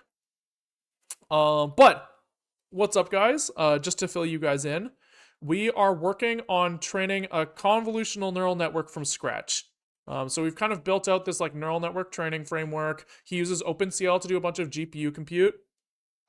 And we are kind of trying to extend this GPU compute to be able to do convolutions of like 1,000 images that are like 50 channels wide of width and height into like another 1,000 images that are 20 channels wide with the same width and height by applying some like box multiplication, right? So you go, an image kernel is kind of like you have a picture and you have like a box of numbers and you like put this box of numbers over every pixel and you like multiply the numbers in the picture by the numbers in the box and you like add them all together and that results like a new picture, and you can do all sorts of like crazy stuff with that. we're saying like, hey, neural network, could you like learn what numbers to put in these boxes? And when you figure them out, you can like do something interesting with them, right? So we're just like in the process of trying to like do the math to allow that to happen, as well as for the network to like calculate how much how a change in any of these numbers in any of these boxes would result in a change in like the incorrectness of our value at the end, right? So we like give it a picture, we say, hey, could you try to like find the orientation of this picture? And he's like, oops, got it really fucking wrong. And then, that's like associated with a number, and we like walk this computation graph backwards to say how much did each of our parameters like affect the incorrectness. So that's kind of where we're going right now. Have you tried detecting orientation with something like 2D Fourier transform? No, but that's also not really the point. I'm like, we're using this as an excuse to explore neural network training from scratch more than like the other way around. It's not really about like the final answer. And by doing this, we can track meals. Yeah. Anyways, thank you for Adam from Learn Live raid. Go check out Adam if you haven't. But yeah, I'm just gonna keep going. So we are in unit testing of the gradient calculation. So we're trying to figure out basically what we expect these answers to be, and then we can kind of work backwards from there. So let's see. What do we expect to happen here? This is like quite complex, I guess. So we have output channel 2. Jesus Christ. My poor little stupid brain. Is this even something that we can do by hand? So like in this 5x5 red, we'll say, or in our example, we said that can we build up to this? Let's just only do one output channel for now, because I feel like my brain will work better this way. So let's start by just validating the dimensions of our output again. That felt good when we did that last time. Like a little nice little win. So we have, our test fixture. Key is going to create some tensors, i.e. like many dimensional arrays. Only way to know the trend, and then yearns for backwards. Yeah, I guess. Okay, so this is a input image is 5x5 by 2 channels by 1. Okay, so that's fine. Our input kernels are now 3x3 by 2 by 1, so 2 input channels, 1 output channel. Our downstream gradients are 5x5 by 1 by 1. Yeah, so 1 output channel for 1 image. And so we should be able to apply this gradient, right? So we say, given our inputs that we used before, so this is our downstream gradients, our image and our kernel, we should have some output. Why is this still highlighted? I guess this is the wrong thing. Not that that's why he was complaining, but something. This is going to be A grads and B grads come out of this thing. Right? So we have 2 sets of gradients, one for the kernel and one for the image that it was applied to. Both of these guys, like if you change one of them or the other, they would both affect the output. So like we have both of them. And I guess this is image grads and kernel grads. So let's just start by checking that these things are the right shape. Expect equals slices. Hello? Here we go. So these are going to be image grads, dims. I guess we can just check that these are the same as the input image. I think that's what we want. Expect, I guess, that the image grad dims equal the image dims, like this. And we also want the kernel grads to be the kernel dims. Okay, let's just start there and see where this goes. He's mad because, oh, we reused the same name, that's why. That's why.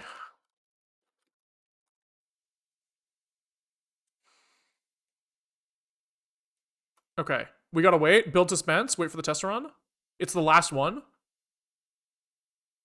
Okay. So here, at the very least, the dimensions of our outputs are right, and nothing seg faulted. Both huge wins for us. Absolutely mega big wins. Okay. So now I guess what do we need to do? We need to like extract maybe the kernel grads. I don't know, man. Let's start there. And okay, so what are we expecting here? So let's focus on one kernel at a time. Okay? So for this kernel, we are expecting probably. So we like run this kernel. Ow, my head. My head. It hurts. It hurts. It hurts. It hurts. It hurts. It hurts. So this 0 hits almost every single one of these guys. And his change is like multiplied by the change here. So I guess this top left corner should hit. It's just like the sum of. We like take this downstream gradients thing and multiply it by the image. And then sum all of the places where that corner is going to hit. Which is everything except for the bottom right thing. So it's like. Okay, wait, we can get there. We can get there. So.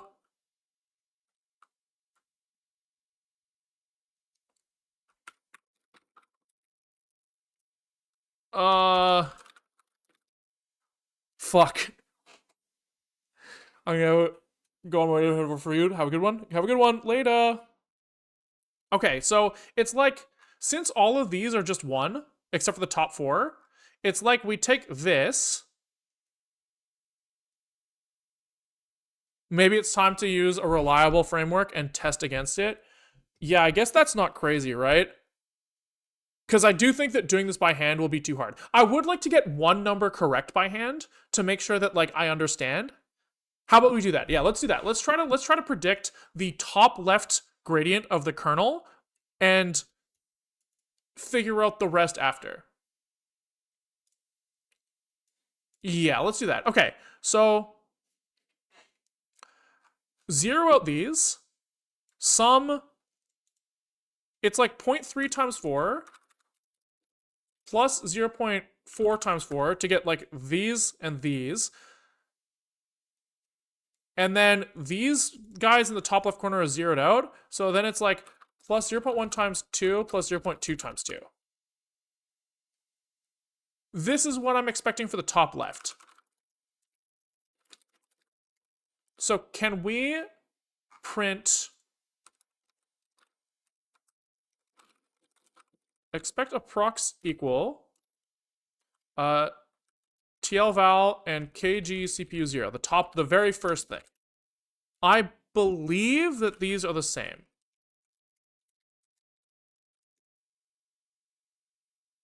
Let's build some suspense. We gotta wait for him to get to the right test. These all take forever to run, which should get fixed eventually. Okay, so no. 6.9, not with an absolute tolerance. Okay. So either we were wrong about what this thing should be, or it's wrong. The question is how long do I think it'll take me to find out if this is right? Let's give it 10 minutes, and if we can't figure it out, then we will swing back tomorrow. Okay. So, what am I trying to do here? I guess we are trying to use like PyTorch or something to calculate gradients. Can we do that? I think it's just like, there's just like Backprop in Torch, right? Which should tell us the gradients. Can you like extract gradients from like a single thing in PyTorch? Like, can we do like PyTorch get gradients of parameters. Is that like a thing you can do?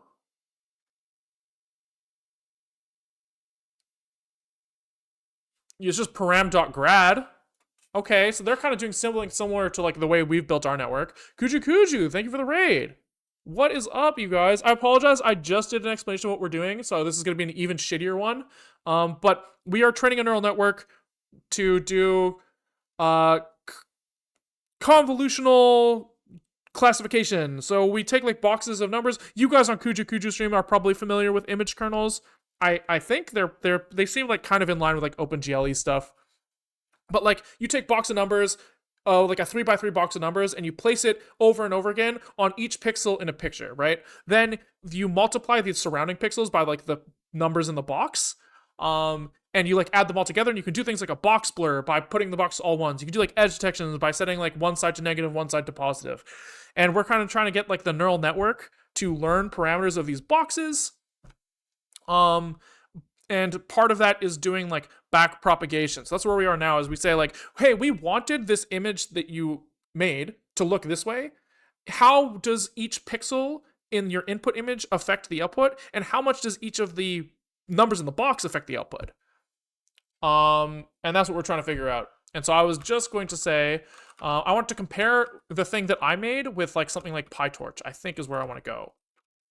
I don't know if I can easily just be like Python 3 packages torch.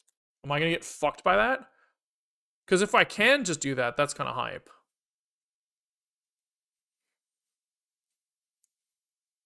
Okay, it's not building anything. That's good. That's good. We'll see if this is too slow, but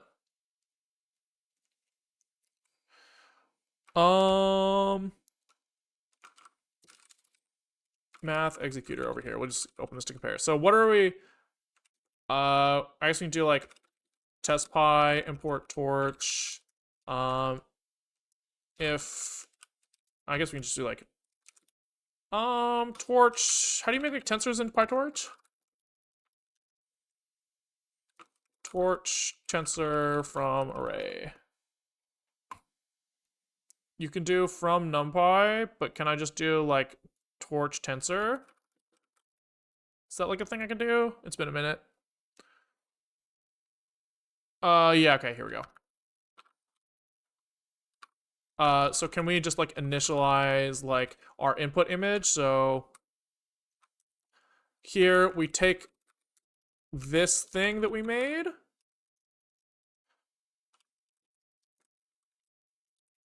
Okay, and I think we just have to do a little bit of like shenanigans to kind of get this in the shape that we want it. So I think we want d type is equal to float. Device is equal to CPU. Okay. Then we want to do like a reshape here. Probably. Well, let's print this first and see what happens. Let's just see what we get.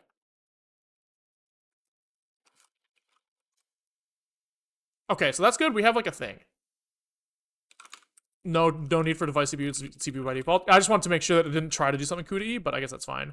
So here I think the torch dimensions are backwards from what we've done, right? I think that we said the innermost dimension, like the things that are like contiguous in memory, are the first dimension. I think that they do it the other way around. So I think that if we go like image is this, and then we do like torch reshape image, and then I think you just do, it should be 5 by 5 by 2 by 1. We should be able to like take a little peek at this.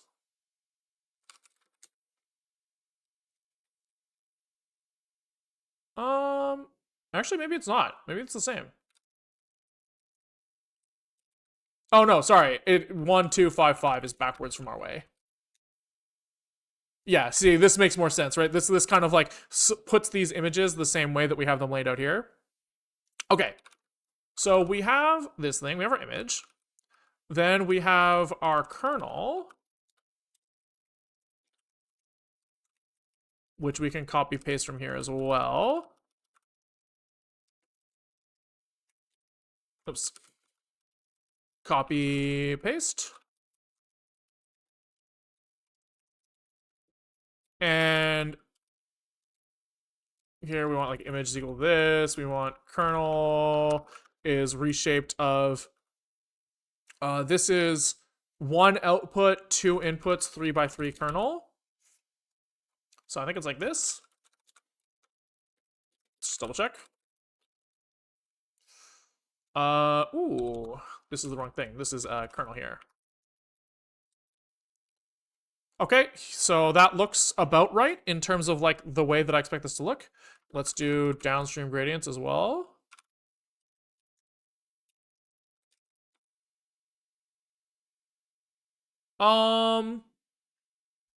Shit.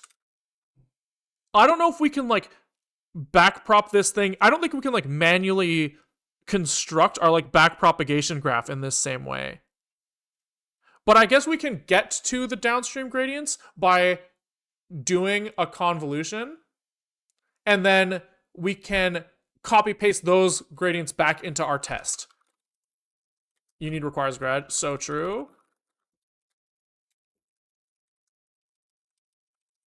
Okay, so then how do I do like PyTorch apply conv 2D? But this is like a neural network class. Can I just like fucking run? I think it's like there's like a functional module.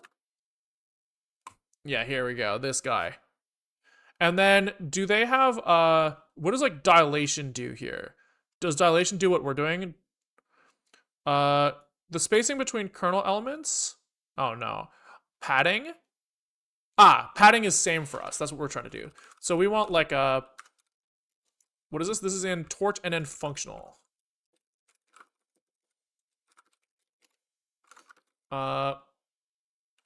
From this, import conv 2D. And so here we should be able to be like conv 2D. I guess what we should do is check that we get the same outputs that we get for our expected, right? So we do, how does this thing work? We have input, kernel, and then what was the thing? It was padding equals same. Can we print out here?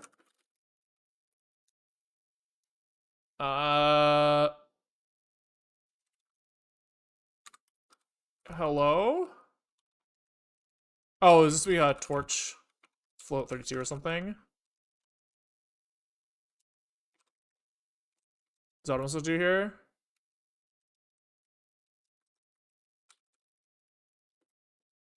Let's see if that does it. Okay, good. Now the question is did this have the expected output? Fuck me.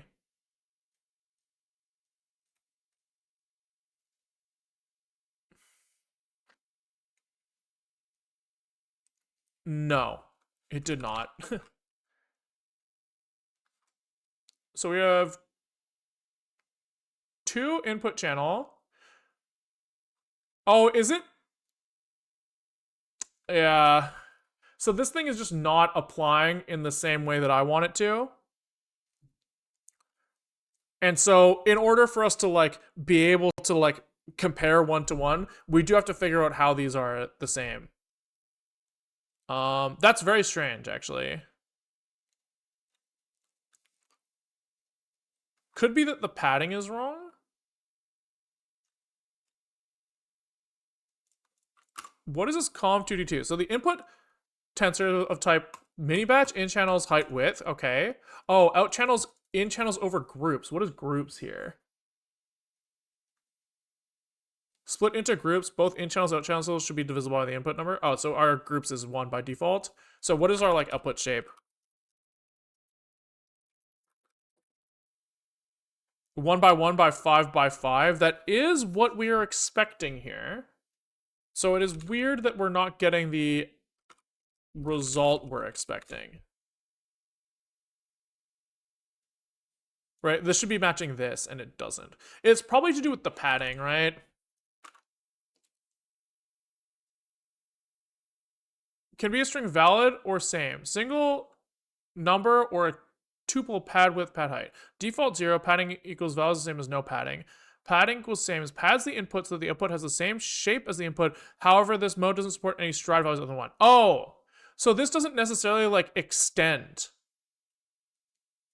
You know? So what we should actually do for this to be the same is kind of like do the padding ourselves. I think. Right, so if we do padding valid, I think the shape that comes out here should be smaller by default. Yeah, I see. So by default, it kind of like shrinks in. And so if we want to extend the outsides, we need to do something. We need to get crazy. Right, we kind of need to like make this thing fatter. And then extend the top, bottom, and the top as well. Which is annoying, but whatever. Thick tensors, yes, thank you. Thank you. So now this thing should act like ours did, where we've basically like implicitly extended the sides. They don't do that. So we've manually done it, and so now it should shrink again, 1 by 1 by 5 by 5. Cool, and then can we look at the output here?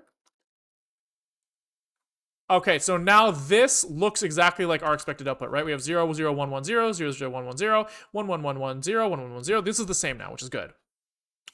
And so now, can we look at the gradients for the image and the kernel here? I think we do...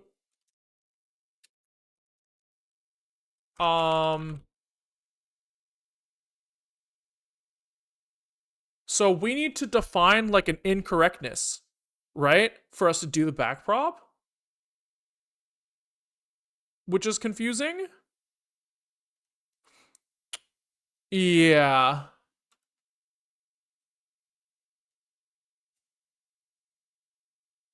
I guess if we just say... No, I'm not sure. Need a single number to be backwards from, yeah, what's it gonna be? Yeah, I guess so. I guess we could just like sum it. But I don't have a good answer for that. And so I think that this has to be a two-parter. It's already 4:30. If we like, I think that before like to finish this, it's gonna be like 7. So I don't really want to do that. I don't want to do like a fucking like 5-hour stream. So I think that we come back tomorrow and we try to finish this up. We try to finish this up tomorrow, and we'll try to like frame it in a way where we don't need like infinite context. But I think we call it here. So thanks for watching, guys. I apologize. There's not like a nice like visual boom, nice end of stream thing to have, but we did get something pretty cool. I'm very excited that the convolution, the forward pass worked like first try. That was fucking sick. I think that we're pretty close to a backwards pass working. And then this is actually kind of nice because now we can try like different neural network like strategies and like architectures and stuff tomorrow if we get to that point. So if you want to say that, swing back by tomorrow. If you want to keep up with stuff but you can't catch us live, there's a YouTube link in the Twitch description. We put some subset of the stuff up there. Basically things that I think are titleable and thumbnailable are things that end up on the YouTube channel, and then the rest ends up in Patreon or under YouTube members or in the Twitch VODs, but you get access if you pay in the appropriate places.